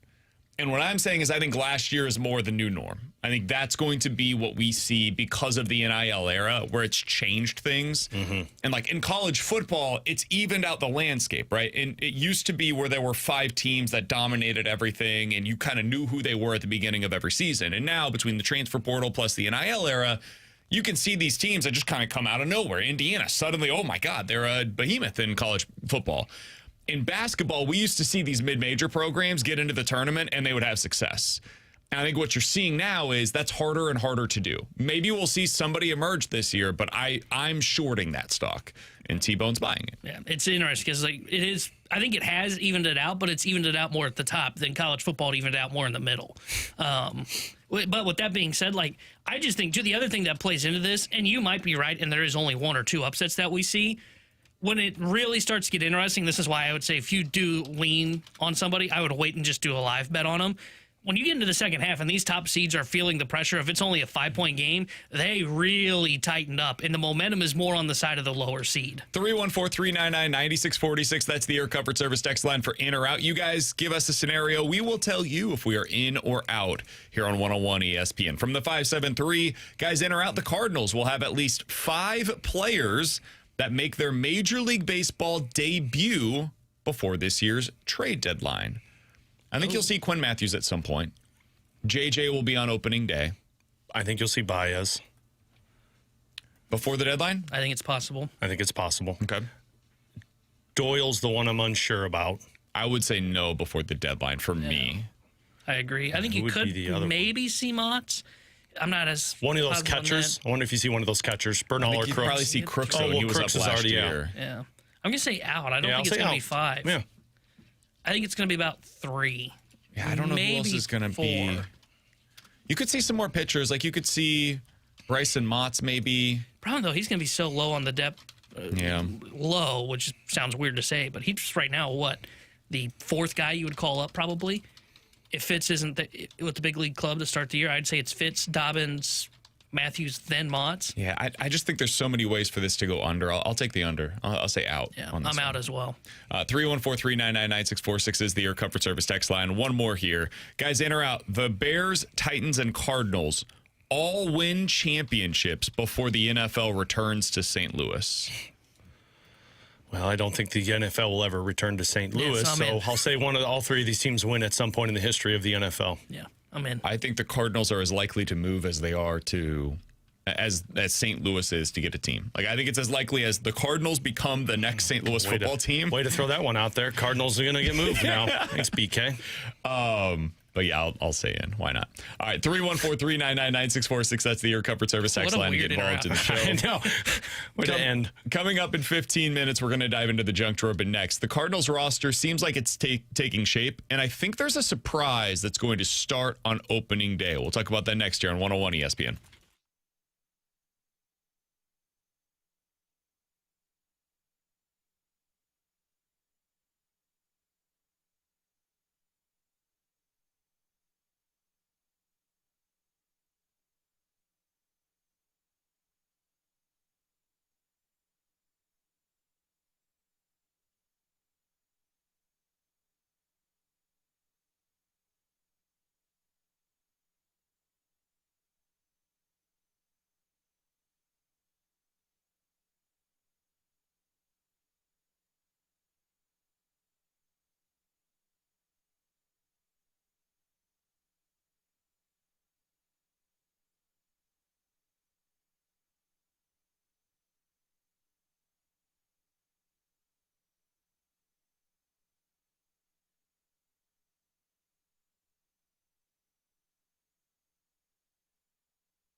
Tanner Hendrickson here with a Sports Center update brought to you by Saliga Heating and Cooling. The NCAA Tournament is set and the 3 local teams are in. Illinois will play on Thursday at 8:25 as a 3 seed. They'll be taking on Penn. SLU gets in as a 9. They'll be taking on Georgia. Thursday, 8:45, they will be tipping off. Then Mizzou is in. They will take on Miami, Florida. Friday, 9:10 will be their tip-off as they'll be playing here in St. Louis. And the Blues will be back in action on Wednesday when they visit the Calgary Flames. We'll have pregame coverage starting at 7:30 with Alex Ferrario. Puck drop at 8:30 with Chris Carber and Joey Vitale. The Sports Center update was brought to you by Saliga Heating and Cooling, a Daikin heating and air conditioning dealer.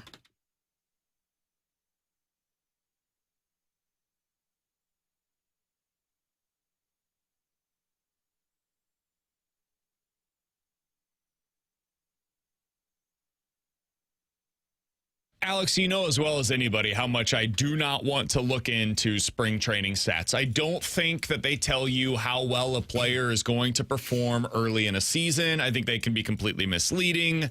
Guys are starting to work on stuff at this time of the year.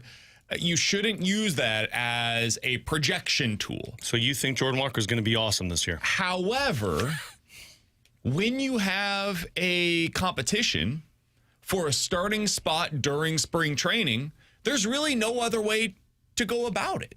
You have to use spring training results in order to dictate who wins that role coming out of spring training, especially if the guys were on relatively even ground coming in. And so that is why I'm going to break my own rule here and say, I think we figured out who the Cardinals starting left fielder is on opening day. Hold on. You're going to break the rule for a guy that you legit told us last week he's not good. I don't think he's good. I don't think Nelson Velasquez is going to be a guy that you look back upon this year and say, hot damn, glad the Cardinals had him starting on opening day. Chant it with me, T-Bone. Rebuild, rebuild, rebuild. I think this will be a thing where 5 years from now, we look back at the opening day lineup from 2026 and say to ourselves, oh my God, I legitimately forgot Nelson Velasquez played for the Cardinals. Mm-hmm. I think that's the way we'll look at this. However, if you came into spring in left field was an open competition while Lars Nootbaar is hurt, well, there's a very clear winner as to who should be your opening day left fielder. Nelson Velasquez in spring training has 11 hits and 33 at-bats. He's only struck out 3 times. He has 6 walks. He has 4 home runs. He has more homers than strikeouts in the spring. Yeah, that guy should be the one that you carry into opening day as your starting left fielder. He has power that nobody else on your roster currently is able to bring to the table. He has an OPS nearing 1,200 in the spring. He has performed. He is somebody that has been in the big leagues before. And Thomas Ajayci decided to go to the WBC where he could not be evaluated. That's his choice. This is one of the potential consequences. He knew that whenever he decided to go over for the WBC. This is a potential consequence. He didn't give himself the opportunity to win this job while Nelson Velasquez took it and ran with it. So as of today, Alex, I think that's your starting left fielder on opening day. Yeah, I agree with you. And I think you said it best. When you have a internal competition for a starting position, you have to, the only thing you could do is use spring training numbers, unless it's a highly touted prospect that you're like, look, he struggled, we're going to give him the upper hand. And I don't put Thomas Ajayci in that category. And when you look at all of the other options right now, I mean, I think people liked the idea of Nathan Church early on. His numbers don't really provide you that excitement. And I also think when you lack the power that the Cardinals do in their roster, you've got to put somebody on the team that can hit a home run at some point, and that's Velasquez. So, yeah, until Lars Nootbaar returns, I think you're probably looking at like a month and a half of Velasquez in the outfield. You get to see it. You get him. You reward him for what he did in the competition of spring training. But I joked around, but it's also kind of true. This is what you do when you're in a rebuild or a build. You put a guy that has no business being in that position in the position because he earned it in spring training. And you know what? Maybe you find some magic for a couple of months. Yeah, and I think what you said about that power element that he can bring potentially, and we'll see if it translates from spring training to the regular season. But they don't have a guy that's going to replace Contreras' home run power from the right side that they traded away because Herrera's just still here. You've got Herrera. Who's going to make that up? Who's the next power-hitting right-handed bat in your lineup? Without Velasquez, I don't even know who your answer would be. I guess Walker, but he hits it on the ground too much. So Yeah, I think he has won this job, and it's the thing they've been searching for. They've said publicly, hey, we were looking for a right-handed outfielder this offseason. They gave up on that and signed Urias. And then they were also looking for some power, and he fits both those criterias. If Nathan Church was right-handed, I think he'd be the guy. I agree. Because Church has had a pretty good spring, but he's left-handed, and there are just too many lefties in this lineup already. So he just kind of gets knocked out just because of that. So, yeah, I agree. I think Velasquez is going to be your opening day left fielder. I don't think Sajasi's making this roster. Yeah, I'd put Sajasi on it over Jose Fermin. And I know he hasn't done anything in the World Baseball Classic, and I know his spring training numbers, because he doesn't have any, aren't great. I still don't see a place for Jose Fermin, and I see a place for Thomas Sajasi. Is Sajasi playing in that scenario? No.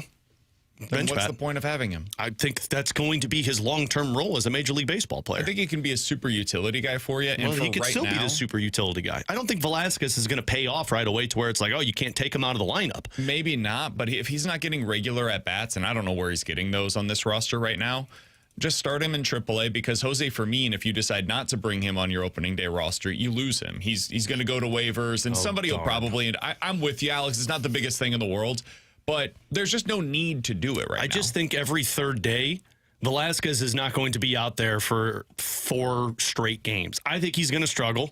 I think when Major League Baseball pitching goes up against him, he's not going to be as good as he is in spring training. And if you're telling me the option is either Jose Fermin or Thomas Sajasi in left field, I'd rather go Sajasi. Or Nathan Church, because Church can I think Church is going to make this roster as your 4th outfielder that comes in for defensive replacement situations as well. Maybe spells Victor Scott 1 to 2 times a week, and he gets like 3 days a week in the outfield, whether it's in left field or in center. So I think he's going to make the roster. I think Fermin is going to make this roster. I think Ramon Urias is going to make this roster. And then Pozo becomes that bench bat, backup catcher, DH, first base type. That's just a true right-handed thumper off of the bench, even though he didn't really thump last year, which I was surprised by. I could have sworn that he was good, and apparently he wasn't. I would put Sajasi over Fermin. I don't see a place for Fermin, and I understand what you're saying about playing time. I'd rather him be at the major league level and get limited playing time than put him down into the minors, to where I think his role in the future is going to be a limited playing time player. The reason I would go with the AAA spot for him is because I think he also could use some more experience in the outfield that was supposed to take place in spring. He went to the WBC, and so he's missed now a couple of weeks of opportunities in the outfield to get game experience out there. And at AAA, to start things out at least, you're probably going to have Baez and Davis as 2 of your 3 outfielders. You could just put Sajasi as your starting outfielder like 3 or 4 days a week, and then give him some opportunities in the infield as well. And then, yeah, Kaperniak and Antico don't get to start on those days. Sorry, guys. But that's the way this is going to go for you. So that's the way I would probably go about it. I'm disappointed by this. I wanted Sajasi to earn that role. I thought that would have been the best case scenario for the Cardinals, because I do still think there's something in that bat for Sajasi. Maybe I'm the only one that's leaving the light on for him, but I do feel like there's something there. Good for you. Yeah, I'm the Red Roof in. Light's always on. I don't see the path for him now to make this opening day roster, because I think they will say, and I know this feels very John Mozeliak-y, but it's just Major League Baseball. For me to move him down to AAA, we would first have to place him through waivers. I don't think he's going to be able to make it through. Urias, they just signed him, so they're keeping him. I think Church is a guy that has value as a 4th outfielder. So it's really Fermin versus Sajasi in the scenario that we've created. You can keep Sajasi down in AAA, and you can't keep Fermin in the same scenario. It makes sense. It's asset management. Well, this is why, like, originally I kind of liked the idea of the signing, but then as spring kind of played along and played itself out, I'm not sure the Urias signing made that much sense for the Cardinals. I understand it's only $2 million. It's whatever. But if he's not on this roster, I think Sajasi is here, because he could be playing in that utility role then. Urias now kind of takes that along with Fermin. So there is truly no spot for him to be on the bench. I think you could have gotten him plenty of plate appearances in the super utility role if you didn't have Urias here, because he would have been your starting over, though. He wouldn't have been starting. He would have been super utility. He's he the would guy have that been goes coming in and in replaces for everyone. Gorman needs a day off or doesn't hit for like Weatherholt 20 straight at bats. Boom. Okay, he goes in. Weatherholt needs a day off. Boom. Sajasi's going into second base. Oh, Velasquez needs a day off. Boom. We're putting Sajasi out there and left. Like, Urias to me is the one that is blocking this spot for Sajasi as super utility. I think eventually they'll do that stuff, but the first month of the season, I mean, we're going to talk about this later today. They've got an off day basically every Thursday. So I don't think you're going to see a ton of that in the early going of the season. I do think you're going to see a pretty set lineup for the most part. And if that's the plan, because I think it's why they're going with a 5-man rotation most likely to open up the season. I don't think those at-bats that we're talking about really existed in a meaningful way for Sajaci. And if you're not going to be able to get him into the lineup regularly, I'm very much in favor of them going with Urias, who has no future here, and Fermin, who has no future here, over Sajaci, who I think does potentially have a strong future here. So that way you can get him those at-bats down in AAA. I know it sucks because I don't know that there's really a whole lot left for Sajaci to prove down at the AAA level, but he's got to play. So if he's going to play here or he's going to play at AAA, he's got to play somewhere. And I think he's going to get a hell of a lot more opportunities to do that while he's down at the AAA level and get some more of that experience, especially if they're going to use him more later this year as an outfielder. He can start most days down there in the outfield. Weird way to start up the season. No, I'm not pre-med. It's just like wild to me that we're arguing over Sajaci versus Fermin. But I mean, it is a rebuild. Makes So me feel better. I'm not one of those that has the light on for him as a big league. I also think Fermin, I don't think anybody's knocking down the door to claim Jose Fermin for their 40-man roster. I think you'd be surprised. I think for their 40-man, yes. For their major league roster, no. I think they will. He gets claimed, though. He's got to go on their major league roster, correct. Right? And the reason why I think that he would make somebody's roster is he was quietly pretty productive last year. Hey, you want to play? Who had Was he better productive numbers? like Pozo? Much better. Who's actually Much better? He was one of the best offensive contributors for the Cardinals last year. And I'm not kidding. He almost had the same OPS last year as Alec Burleson. He had a better OPS on the season than Wilson Contreras or Brendan Donovan last year. That's why we'll get rid of those guys. I don't think that's sustainable. I don't think he's going to be that for you in 2026. But for me, he's 26 years old. He can play basically every position on the field. He's right-handed. He was pretty darn productive last year, both at the big league level and at AAA. There's no reason to just say, no, see you later. Just keep him here. And then if he starts one day a week, whatever, that's going to be his role long term. Whereas with Sajaci, I still believe there's something more there, so I wouldn't want him in that same role. I would not want Sajaci to be here for the opportunity to get 5 plate appearances a week. I think that's a waste of him. So instead, go down to AAA, get 20 plate appearances a week, while starting 4 or 5 days a week in the outfield, get more comfortable out there with game reps to see how, the ball tails off while you're in left field or whatever. I just think it's, in my opinion, the better way to go about this. That gives you the best use of the assets that you have currently on the roster. And then when Nelson Velasquez, goes through a stretch where he strikes out 2 out of every 3 at-bats for a week and a half, then Sajaci probably gets the next opportunity. Cool, so we'll see him in the second week of the season. But potentially. Yeah. I think there's a chance you may not see Sajaci till post-deadline. Depending on health. Yeah. If they stay fairly healthy, I don't think you're seeing him till August. It's possible. Yeah. Same thing for I think he's in the Jimmy Crook spot where, hey, man, you got pushed out. By the way, a guy that I don't think you're going to see much behind the plate early on is Ivan Herrera, who why is that? Quietly just hasn't played. Just like that's good. Is not getting opportunities in spring training because of a bunch of nagging. I don't know if you want to call them injuries or just he's like hurt, whatever it is. His knees bothering him. He has 7 at-bats so far in the spring. He's appeared in 3 games. Oh. He's got more at-bats than Sajaci in the World Baseball Classic. Yeah, somehow. He's expected to play again tomorrow as a DH. I don't think you're going to see much of Ivan Herrera behind the plate early in the season. I think it's going to be a little while before we see that. Yeah, I think you're probably May, June, probably. I think there's people out there that say, oh, he's not going to be there at all. I still fully believe he will be a catcher at some point this season. I will find it fascinating if we get a month in and the Cardinals start to go, well, do we put him back behind the plate? And pitcher's like, no, I love throwing the potheads. No, that guy gets runners out. He calls a great game. Pozo, no he's way been a better I want to hitter. see Herrera back there. Well, no. Coming up next, Junk Shore here on 101 ESPN.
Alongside Alex and T-Bone, I'm BK. Alex, I've got a quick story for you today. My mom came out this weekend for, we went to the Blues game on Friday night, went to the zoo on Saturday. She's just able to spend some time with Luca.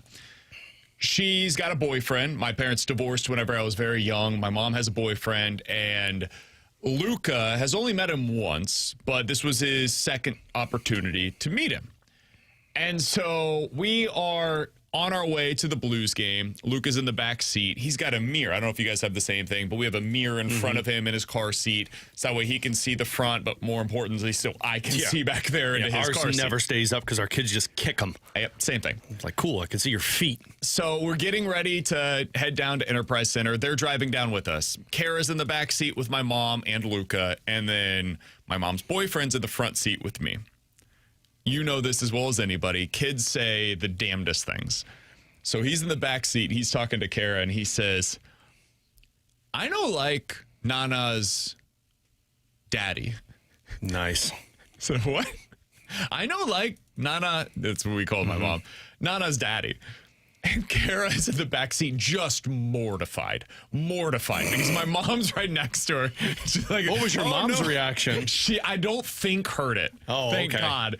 And Till just now in the junk drawer. don't worry, she's in Welcome Kansas back. City. She's not hearing this. So then my wife Kara says, "What do you mean, buddy? Like what are you talking about?" He said, I don't like that man in my mirror because he can see her, my mom's boyfriend in the mirror. So that was the opening to the weekend that we had with Luca, Sure, very my mom, fun Blues game. and but my mom's new boyfriend. Yeah, man, some of the stuff kids say, you got to be prepared to bat that away, whatever it was. I'll never forget when Adelaide went to the top level of Parents' Day Out that she went to before she went to preschool.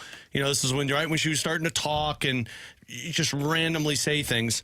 We walked in, I dropped her off, and like Adelaide she is about as clumsy as her mom is, to where like she'll fall in any circumstance. Like typically she's got a bruise at some point. And when she got one, she would always point them out to people. And so she got to daycare and she walked up to her teacher and she goes, Miss Allison, Daddy pushed me. Oh no. I looked at her and I'm like, Daddy didn't push you. You fell. But also when you kind of follow up with that, it sounds even worse. Yeah, so. you're like, no, I did not. Daddy didn't push you. You fell. It's like, geez, I can't win with this one. So yeah. We talked about this before we left. I didn't push you. I told you not to tell them that. So yeah, they say whatever they want, man, and you gotta be prepared to divert the conversation. That's why when you have the Luca in the back, you just drive with the volume really loud. Yeah. It's like nobody's gonna hear what we're talking about today. I did not hear it in the car when Kara told me that. I was like, that's amazing. I think what he was trying to say is like, so he's got mommy and daddy, right? And I'm with mommy. That's his daddy. So I think what he was saying is like for Nana, her version of daddy, the guy that's with her boyfriend. Yes. Yeah, it's like, But you hear it and you're like, oh boy, that does not. It's basically saying, hey, you're an old man. Yeah. So yeah. Welcome, Gramps. Kind of are. Coming up in 15 minutes, we'll dive into some NFL quick hitters, including a big, can we call it big? A trade that went down in the NFL earlier today. We'll do that in about 15 minutes. But next, how much of what we've seen during this stretch of Blues hockey changes not the way you view this team for the rest of the way? Let's be real here. How much does it change the way that you view next year's outlook? We'll talk about that next year on 101 ESPN.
Hey, it's BK, and it is time for you to unlock your inner champion. The place to do so is with Victory Men's Health. Check them out today online at victorymenshealth.com. When you get over there, you can read about all of the different services that they have to offer. Erectile dysfunction, they can help you with that. Weight loss goals, they can help you meet them.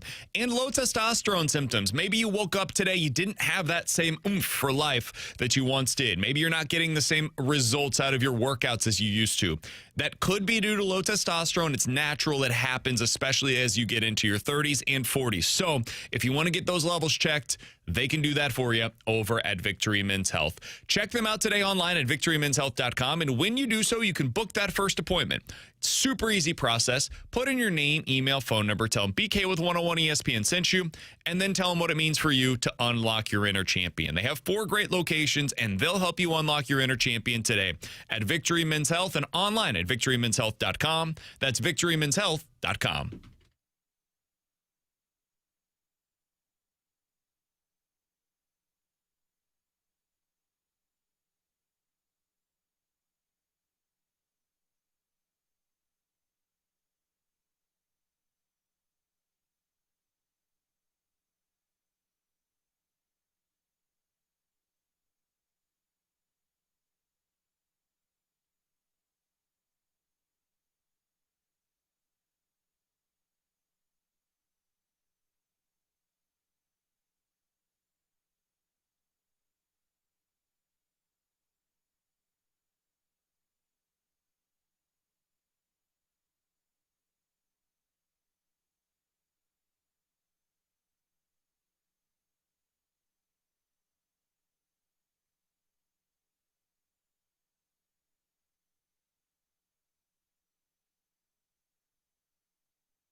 All right, Alex. So you look at what the Blues have done since the Olympic break. That's great, man. They've won a ton of games. They are also bottom 10 in the NHL in Corsi rating, shots percentage, expected goals for percentage, high danger chances, shooting. They're bad at just about everything. They are number 1, though, in save percentage. And they're figuring out ways to win these games. And, man, that's enough right now. Like, just show me some level of inspired hockey, and all of us here in St. Louis watch it. We're like, yeah, that is the team that I thought I was going to see all year long. Even if the underlying numbers say do not believe in any of this, I'm not really interested in breaking that down to the nth degree, because I don't think a whole lot of people are trying to sell you that this is something that it isn't. Like, we all know, this team's not making the playoffs. They're almost certainly going to be picking in the top 10, probably picking somewhere in the top 5. So most people aren't falling for this the way that we did last year, and we ultimately were proven correct. Mm-hmm. Many people were proven correct. I was a late trying to lump yourself into that bandwagon.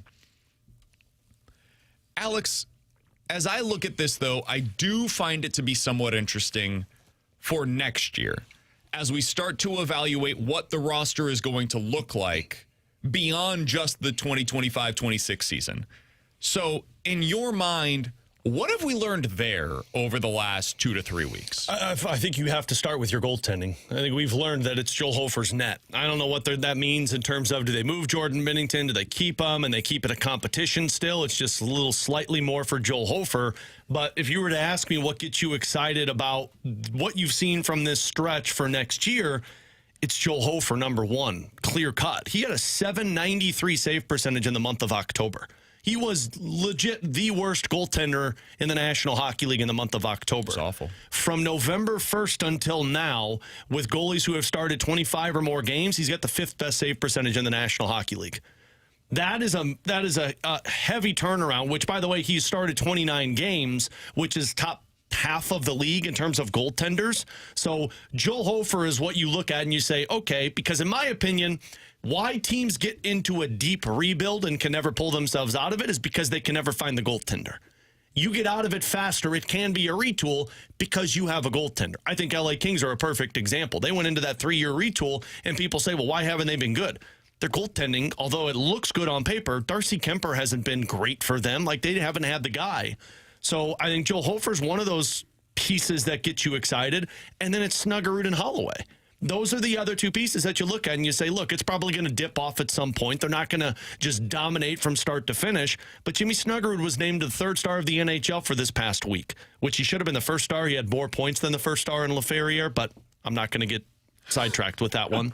But, like, you see Snuggerud scoring at what he's doing. You see Holloway playing. Like, that gives you the idea of, hey, they might have something here in these two pieces in terms of the offensive upside.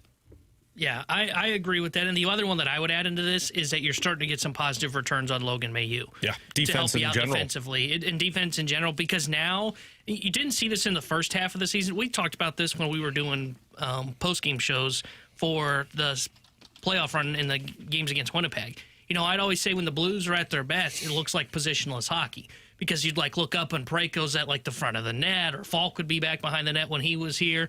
Cam Fowler was all over the ice, and you're starting to see that now more. Mayhew's jumping up in the rush a lot more. Lindstein's doing a little bit of that as well now that he's starting to be up here, and it's early. Don't really know what I can say of the returns on him just yet, but Mayhew's one that I can definitely circle going, man, I remember seeing that guy at the beginning of the year, and we talked about him, and we had people tell us, hey, look, he looks like he doesn't even belong in the NHL. He probably should be in the AHL, which they did send him down there for, I think, a 2-week stretch, if I'm not mistaken. And now he's back up here, and we'll see if this continues. But right now, he looks like a guy that they're getting really good returns on. He's jumping up offensively, and he looks more sound defensively and more comfortable as well. Yeah, I would say in terms of the positive returns, Mailloux is somebody that stood out. I wrote him down. Holloway, Snuggerud, I totally agree with you, Alex. Those guys have been awesome since the Olympic break. Holloway has 13 points, 6 goals, and is a plus 14. Yeah. In 10 games since the Olympic break. Snuggerud has 5 goals in that stretch. He's a plus 8 as well. On that line, I'll just go back to the guy that we've talked about a number of times. I wouldn't trade Thomas this summer. Like, look at what he's doing when he has Holloway and Snuggerud on his line. He's dealing with something on his hand right now to where in overtime, they began the overtime period on Friday night. I thought this was super cool. And they had Oscar Sundqvist take the face-off. And when they won the opening draw in overtime, they immediately had him sprint off the ice. They had Sonny sprint off the ice. Thomas replaced him because they knew that Thomas couldn't take that draw, but they wanted him to be on the ice for the first stretch of the overtime period. So if you're that hurt, you're clearly injured. And yet he's still producing right now. Yeah. In 8 games since the Olympic break, 5 goals, 6 assists, plus 14 on the ice. We all know this is what he's capable of being. We just need more consistency out of him. I think that is both a Robert Thomas thing and also a who are you playing with thing. And so I would not trade him this offseason. I think we've seen what a good version of Robert Thomas looks like now over the last couple of weeks. I want to see more of that. If I'm looking at downside, though, Jordan Kyrou doesn't have a future here. Nope. It's not working. And a lot of you have been on this page for a really long time. I have not. But your lack of that depth of scoring that we were talking about earlier today, which has led to some of the frustrations with their lack of scoring overall, Kyrou's a big part of that. He disappears in these games, and when he's floating through these games and is not contributing offensively, well, even I, who have been a big Jordan Kyrou defender, he's not going to make a name for himself based on what he's doing with his back checking. That's not his game.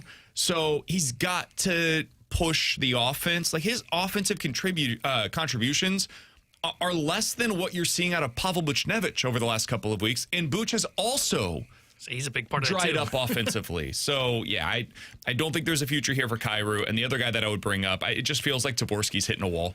Yeah, and that's why they sat him on Friday. There's a whole lot of nothing there that he's giving you offensively right now. That is not something that's overly concerning. It's just something worth noting.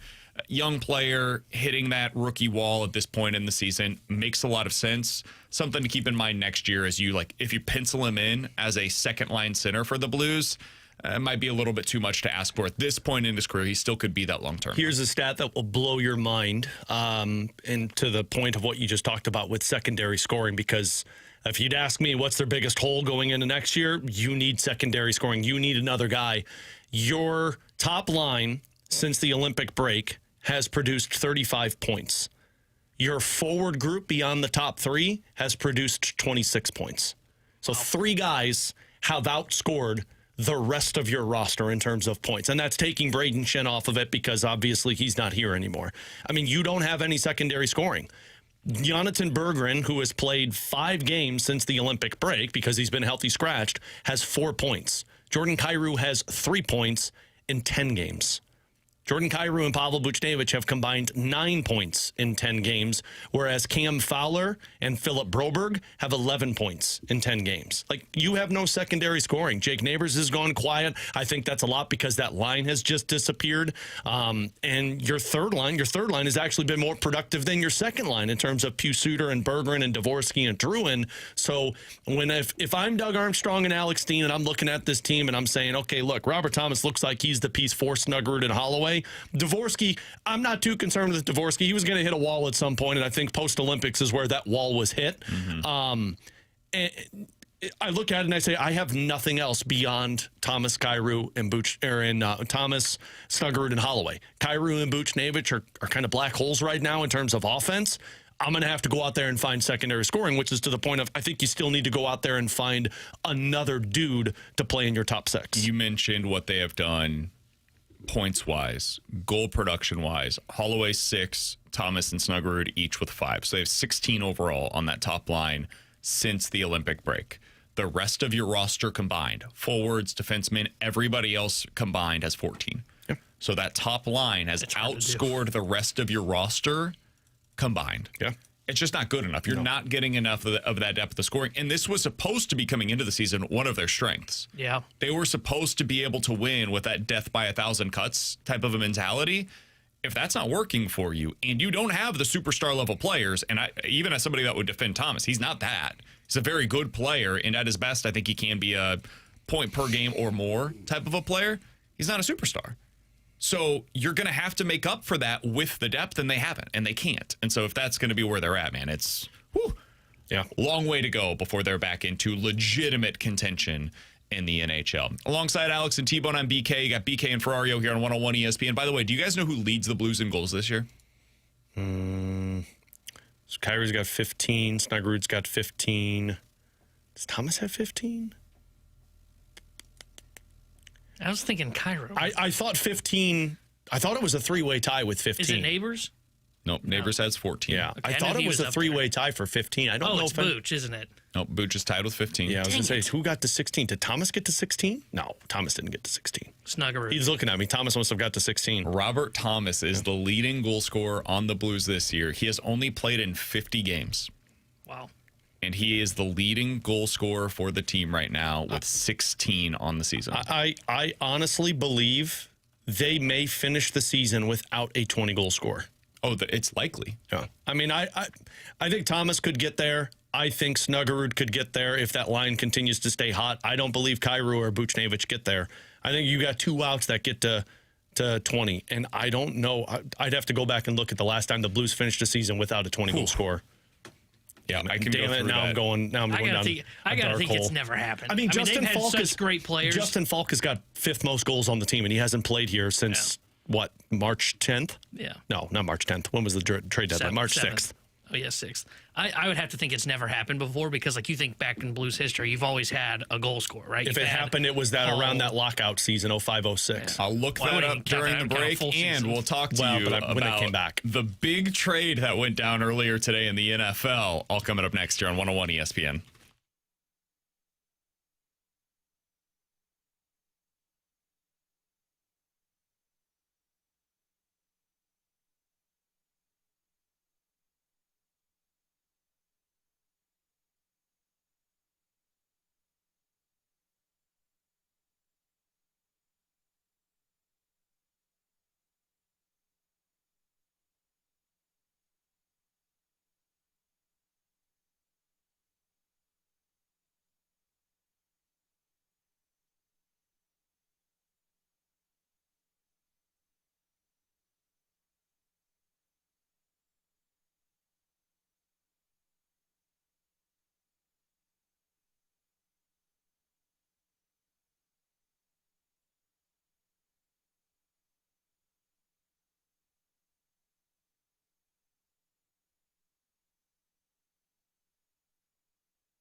All right, this is why I can't trust AI.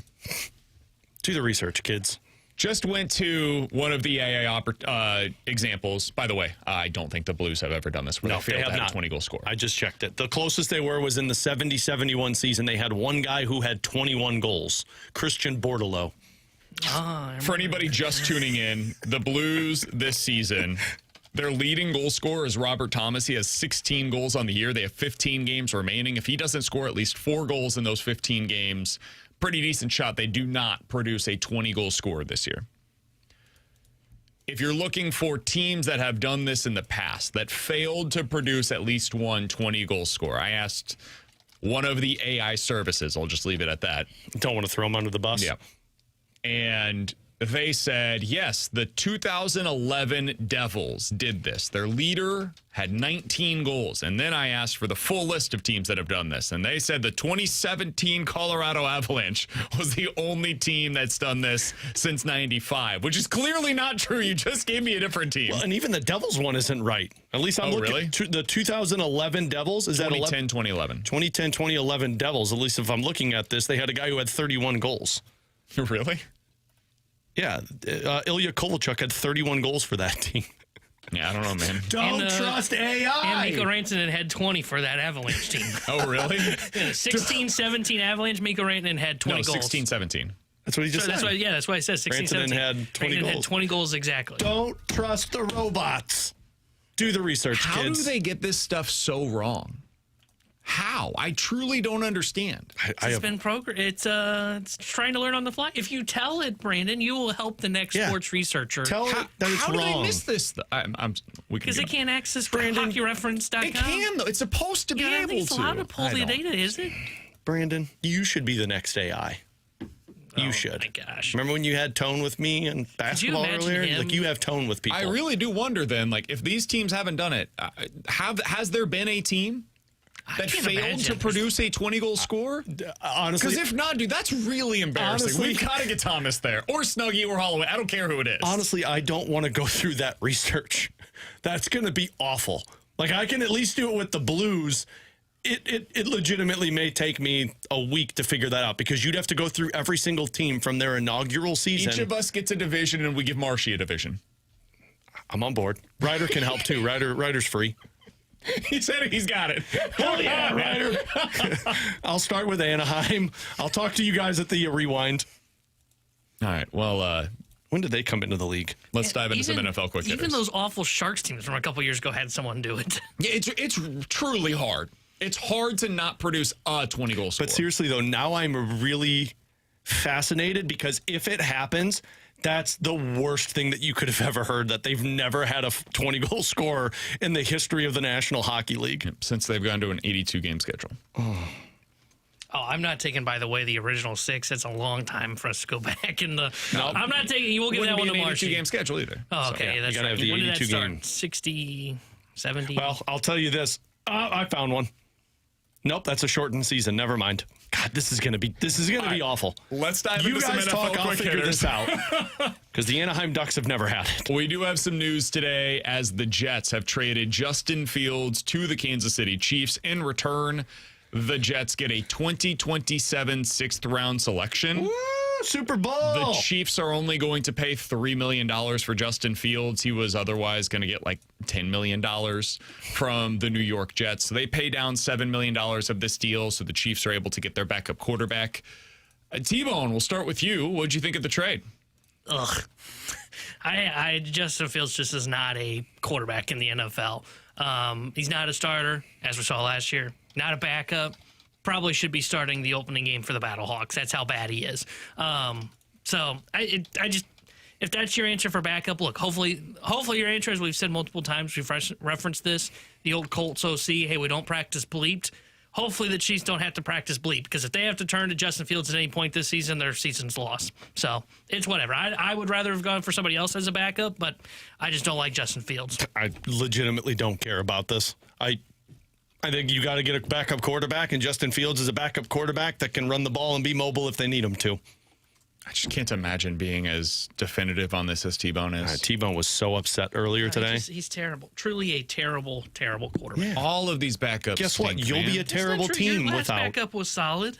Minshew? He was horrible. Like Better than Fields. he was unplayable. And he this offseason got $6 million. That's wild, man. Yeah, the backup quarterback options this offseason were Marcus Mariota, who made 7, Gardner Minshew, who got 6, Mitchell Trubisky. You guys think that would have been a better option for the Chiefs? I like risky Trubisky. He's terrible. $5 million. Kenny Pickett, 4. Case Keenum got a few $1 million. Sam Howell, again, unplayable, got $3 million. All these dudes would have been awful additions for the Kansas City Chiefs. Meanwhile, guys that are still available on the market include Kirk Cousins, who, come on. Aaron Rodgers, he's starting somewhere. Russell Wilson, again, come on. Tyrod Taylor, Jimmy Garoppolo, who I think is just going back to the Rams this offseason. Zach Wilson, there's the end of the list. Ooh, Zach Wilson would have been fun. I'd really hate your team. Yeah, I'm with Alex. Is Justin Fields somebody that gets me excited? Of course not. Of course not. He's not a good NFL quarterback. If we're talking about Justin Fields with your team, you're already a bad team, so I don't really care. I think Justin Fields can come in and with the Chiefs, if he needs to, he can be functional for a game or two. And that's all. That if you have to ask him for anything more than that, then something's gone horribly awry and you're going to be a bad team anyways. So when I saw this news today, I was like, cool. Sounds good. He can run around a little bit. They'll do some RPO stuff with him and maybe it works out for a game or two if they end up needing him this year. That's it. And he's $3 million, so you didn't have to spend any money to get him in a 6th round, 7th round pick, whatever. Those guys never really amount to a whole lot anyways. Whoa, for the don't most part. sell the 6-rounder short. No, he's right. He's not right. No, he's Sometimes right. we see stars get drafted in the 6th round. Go ahead and find me the one. Brady was a 7th round pick. Okay. That wasn't the 6th round. I know, but it was a good enough example that I could think of on the fly. There's been some 6th-round receivers, some edge guys. You know, BK's just selling draft picks short.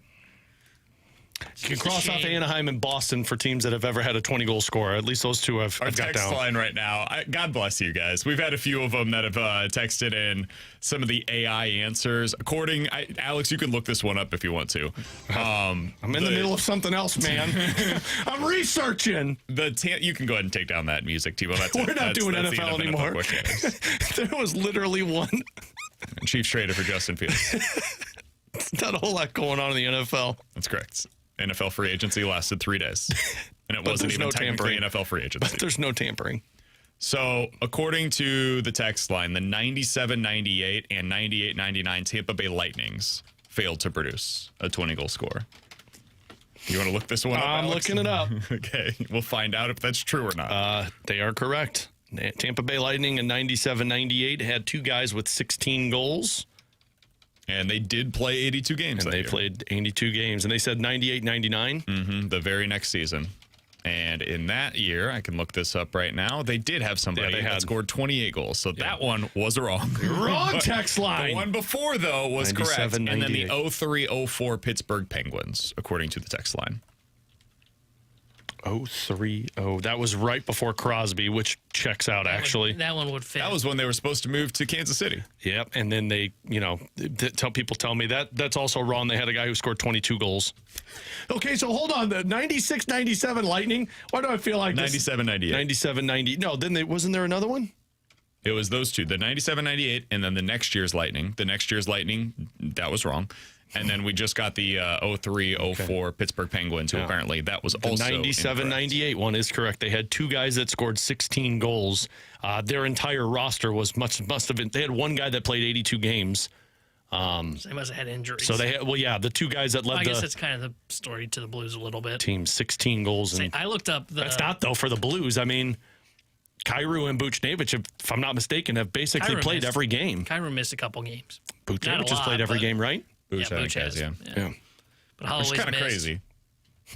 Yeah, Thomas has missed. Snugger's missed. That actually kind of upsets me now that they soiled that because I was enjoying going through. Yeah, now I'm just going to go through still and find out. Because I looked up one of the worst teams in NHL history, the Quebec Nordiques, one of their teams, and they even had Sakic score 38 goals in a season where they won 10 games total. Found another one. The 2008 Islanders, according to the text line from Did you double check it? 618. I did double check this. The 2008-09 Islanders, their leading goal scorer finished with 18 goals that year.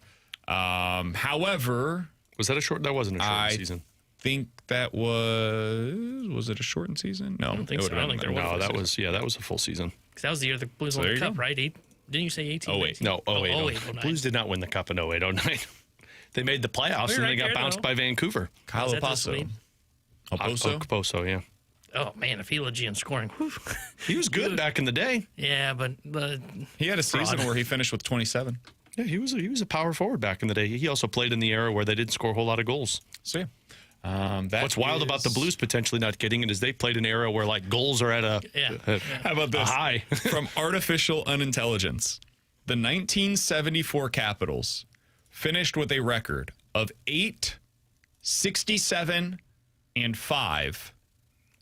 They had 2 20-goal scores. They won 8 games, lost 67 in regulation, and had 2 20-goal scores. I still want to find out how many teams have had this because if it's only 2 of them, that's still freaking wild.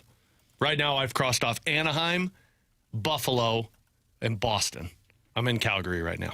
He's Alex. That's Right, you have a T-Bone. take on I'm Fields. BK. Coming up in about 15 minutes, we will get into the BK and Ferrario rewind. But next, it sure seems like the Cardinals are going to lean on a 5-man rotation to start out the season after all. What does that mean? And are you guys excited to see Andre Palante earn that final spot? We'll talk about that next year on 101 ESPN.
Alex Ferrario with you to talk about Ted Drew's famous frozen custard off of Chippewa, open for its 97th season, which I know you're hearing this and you're thinking, Alex, it was snowing this morning. Are you really talking about frozen custard? Heck yeah, I am, because Ted Drew's is good even when it's cold outside. That delicious frozen custard that is out over at Ted Drew's that was built on quality service, love for St. Louis. It's delicious, rich and creamy texture, perfected recipe, premium ingredients, and the passion for creating an unforgettable frozen custard experience. That's what you get when you go to Ted Drew's off of Chippewa. Tons of different flavors you can mix and match with. They also have specialized flavors that you can go out there and buy, like the Blue Note. It's a good one for the Blues hockey season. So get on out to Ted Drew's, buy that frozen custard. Pro tip, buy it in bulk, take it home, stuff it in the freezer, and have Ted Drew's whenever you would like when you're at home. Plus, while you're out there, make sure you walk across the parking lot and check out their gift shop, their historical museum. You could see tons of Ted Drew's history from 97 years of it. You can also buy memorabilia and buy Ted Drew's gift cards. Perfect gift for special someones. If you're looking for a summer job, you can also go over to teddrews.com and find out how as they are applying. So check, or they're hiring, I should say. Check them out off of Chippewa, open for its 97th season. Real custard, real tradition. Ted Drew's, it's St. Louis.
Tanner Hendrickson here. The Sports Center update brought to you by Universal Windows Direct. The NCAA Tournament field was announced last night, and all three of the local schools are dancing. Illinois will be taking on Penn on Thursday, 8:25 tip-off. SLU gets Georgia in the first round. They will tip off Thursday at 8:45. Mizzou will take on Miami, Florida here in St. Louis Friday night. 9:10 is tip-off for that one. And the Blues will be back in action on Wednesday when they travel to Calgary to take on the Flames. 7:30 will be pregame coverage for Alex Ferrario. Puck drop at 8:30 with Chris Kerber and Joey Vitale. The Sports Update was brought to you by Universal Windows Direct.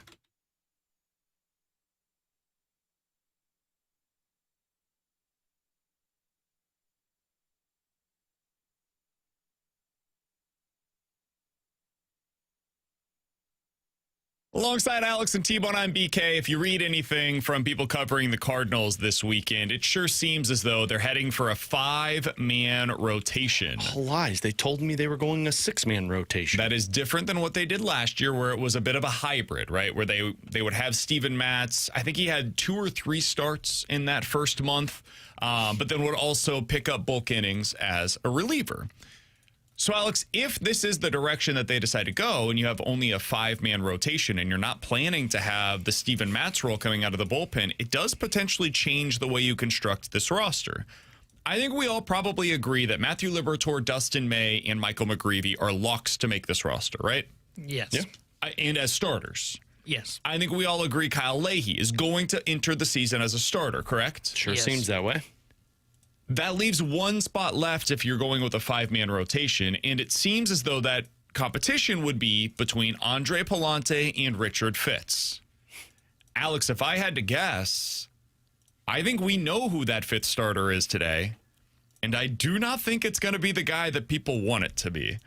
I think Richard Fitz in that scenario would probably enter the season as the AAA starter. So you say he's a better, not a major league starter. He's a better for the fit for Cardinals. Memphis then? Nice.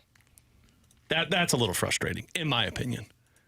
Why have Andre Palante?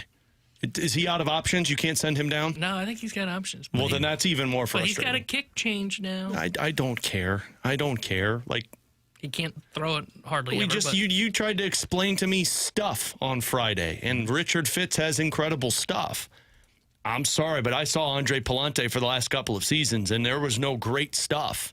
It was a guy that honestly kind of profiled as what former Cardinals pitchers were. Can hit the strike zone and makes contact. Can I try to help the case a little bit here? I'm going to tell you right now, it's an uphill battle, but sure, go ahead. We might be getting out a little over our skis on the Richard Fitz hype. Oh, jeez. I still think he's an exciting prospect, and I think he's got a chance to be something very interesting for the Cardinals this year. Then why even play all these spring training games then? Huh? Why not have just 10 spring training games? Dude, don't try to sell me This on is that. dumb. I'm in total agreement. If we're going to sit here and all agreed. If we're going to sit here and all agree that the spring training numbers don't matter and everything that you see is like, oh, well, it's all a mirage, don't believe it, then why the hell are we even doing it? To ramp them up, but I'm in agreement with you. I don't think Ramp you need them up this in many. April when the season starts. Well, then we would complain about the fact that they're only going 3 innings to it'd be start like out the the year. WBC. I just think Smoltz couldn't watch the games then. I don't know. That's fine by me, too. I know spring training numbers shouldn't matter and we shouldn't get overhyped, but like the guy's pitching well. Why wouldn't you look at it and say, hey, Andre Palante hasn't pitched well. It's a competition for the last spot. Let's give the guy who does have a little bit of experience at the major league level, let's give him the first crack at the rotation because he has outpitched the guy that he was competing with. Because he hasn't. In spring training, Palante's been better. I know we talk about the stuff for Richard Fitz, and it has been very impressive. The velocity is hard to ignore. In 9 innings this spring, he has a 5.8 ERA. Opposing batters have 9 hits against him in those innings, and they have 3 walks Cool. against him. So a lineup that's probably mostly filled with minor league guys isn't hitting Andre Palante, whereas the actual I haven't velocity... given you Andre Palante's numbers yet. In 4 starts for Andre Palante, 14 innings, a 2.5 ERA, and has more strikeouts in those innings than Richard Fitz does so far. Like, Andre Palante has been good this spring. Just flat out. He's been legitimately good for the Cardinals. But Fitz has had better stuff all through spring. Stuff, yes. Isn't that what you should be looking at, though, going into the regular season? I think he needs to hone it in. Yeah. He doesn't have command over his stuff yet. And I would rather him continue to work at that at the AAA level than the major league level.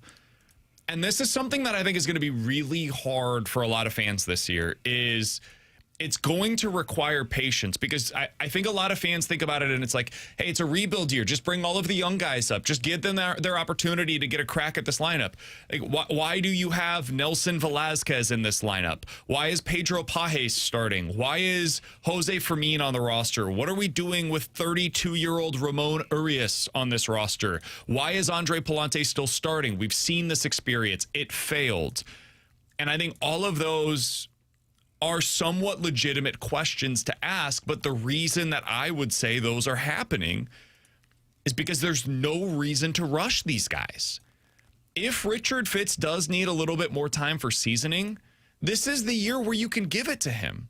You don't need to rush him up to the major leagues because maybe he's 5% better than Andre Pallante right now. No, let Andre Pallante, if you think this is going to happen, let him get his teeth kicked in while Richard Fitz figures his stuff out in Memphis. So I actually think if you're going with a 5-man rotation, I would agree with the way they're doing it. I would prefer them to go to the 6-man rotation. I'm not sure I buy this explanation of, hey, we have one extra off day in the first month, which means last year we needed the 6-man rotation, and this year we do not. I think T-Bone said this earlier today. I agree with him. I think they just feel better about their depth this year, so they don't feel like they need to pull from it at the beginning of the season. They can just continue to go through it if they need to throughout the year. So I think that's why they're going about it this way. That's my read on the situation. And I think it's okay if Richard Fitz starts the year at AAA. It's the same conversation that we had with Thomas Saggese earlier today. I'm going to be consistent on this. If he's not going to be a starter, he shouldn't be up here.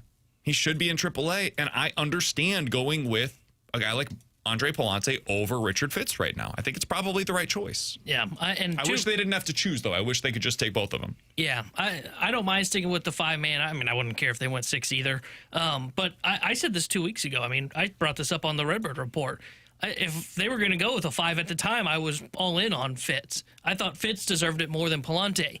But then I've seen what spring training's done. And just because you have stuff, like what separates a guy from being just a stuff pitcher and being like an actual big leaguer is honing in and locating the stuff. And that's the biggest problem for Fitz right now.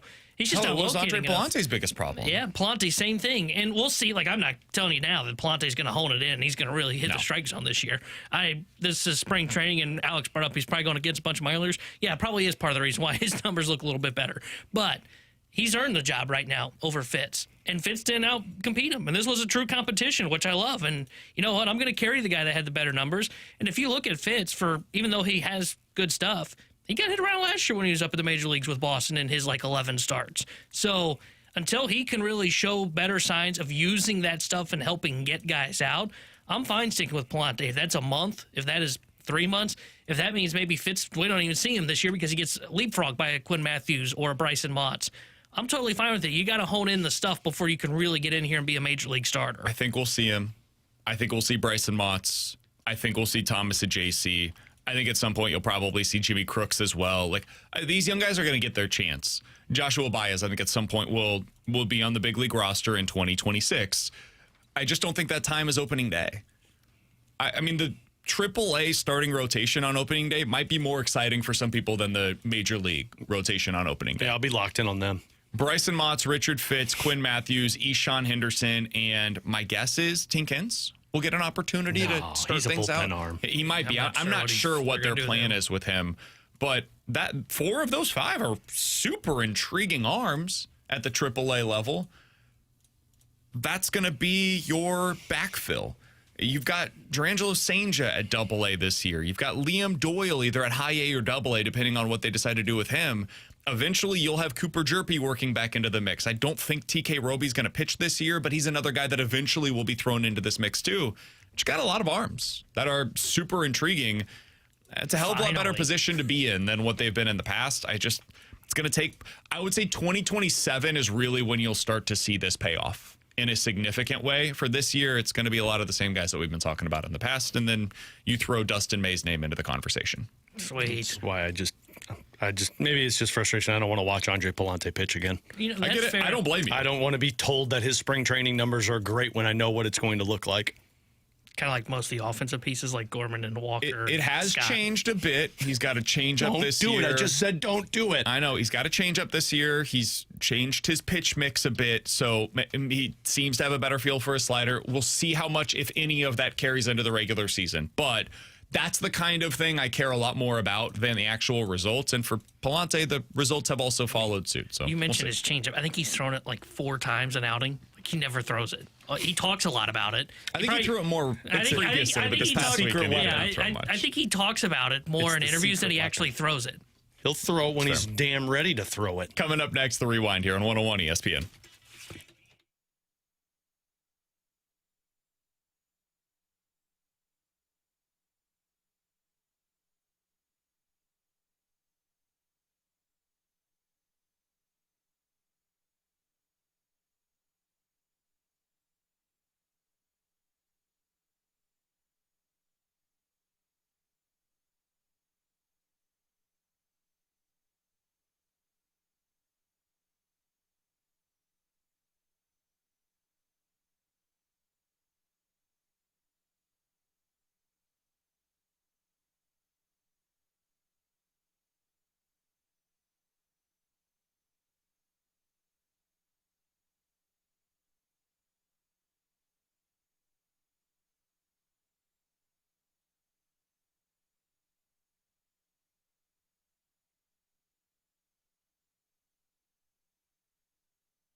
Hey, it's time to get in on all the action. Alex, it is the best time of the year. God, I love it. And when we get to this month, I'm going to be looking at the college hoops action. And over on the Underdog app, they've got a gimme pick for me. You guys think Darius Acuff can score, I don't know, a point? That's all I need him to do in the first round. That's going to get my first piece of this play. I've also got Ernest Uda with a higher than 8.5 rebounds against Mizzou. I've got Sean Phillips higher than 5.5 rebounds against Miami. And Trent Pierce to hit at least 2 3-pointers in their first round matchup Friday night against Miami.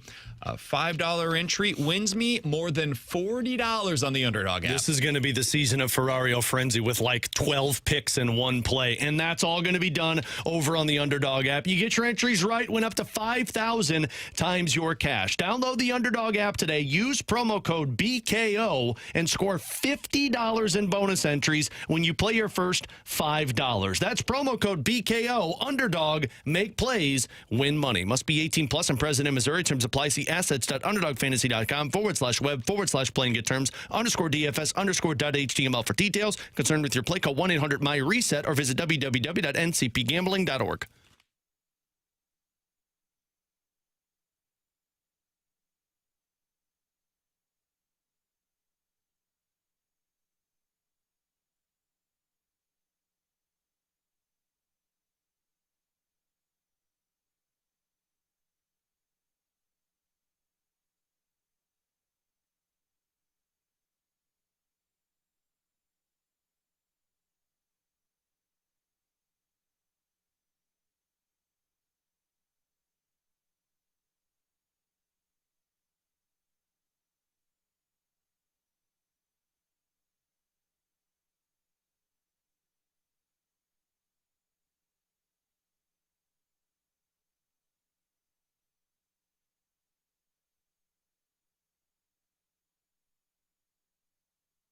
Alongside Alex and T-Bone, I'm BK. If you guys missed any of the show today, be sure to check it out on the podcast page. 101ESPN.com and the free 101 ESPN app is where you go to find it. It's all sponsored by Schaefer Door Company. That 101 ESPN app is super easy to use, free to download. It's sponsored by Dobbs Tire and Auto Centers. It's 1:56. Your time check brought to you by Clarkson Jewelers, an officially licensed Rolex jeweler. If you missed our open today, we did talk about the draw for Mizzou, for Illinois, and for SLU. Talked overall big picture about the NCAA tournament and gave our East region breakdown. If you missed any of that, definitely check it out on the podcast page. The tournament tips off this week, and you can watch the games on Thursday and Friday with us at 101 ESPN and with Bud Light. On Thursday, we will be live at Helen Fitzgerald's. The Fast Lane will be there as well. Then on Friday, you can join both of us as we broadcast live from Ray's Sports House in Soulard.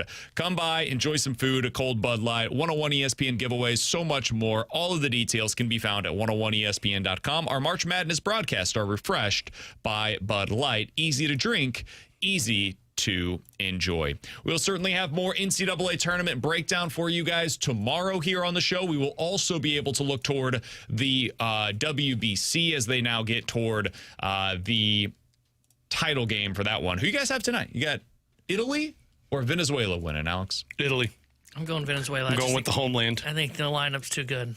I'm going Venezuela as well. We'll break that thing down for you won't go away. tomorrow here on the show. Tonight on 101 ESPN, we'll have the Hawks versus the Magic. Pregame coverage starts at 5:30. I'm going Hawks Orlando. versus Magic. I'm going Atlanta. The Fast Lane gets off early for Hawks versus For Magic. the NBA. How about that? What a day. For Alex and Way to go, T-Bone, I'm guys. BK. We'll talk to you tomorrow at 11 a.m. The Fast Lane's next here on 101 ESPN.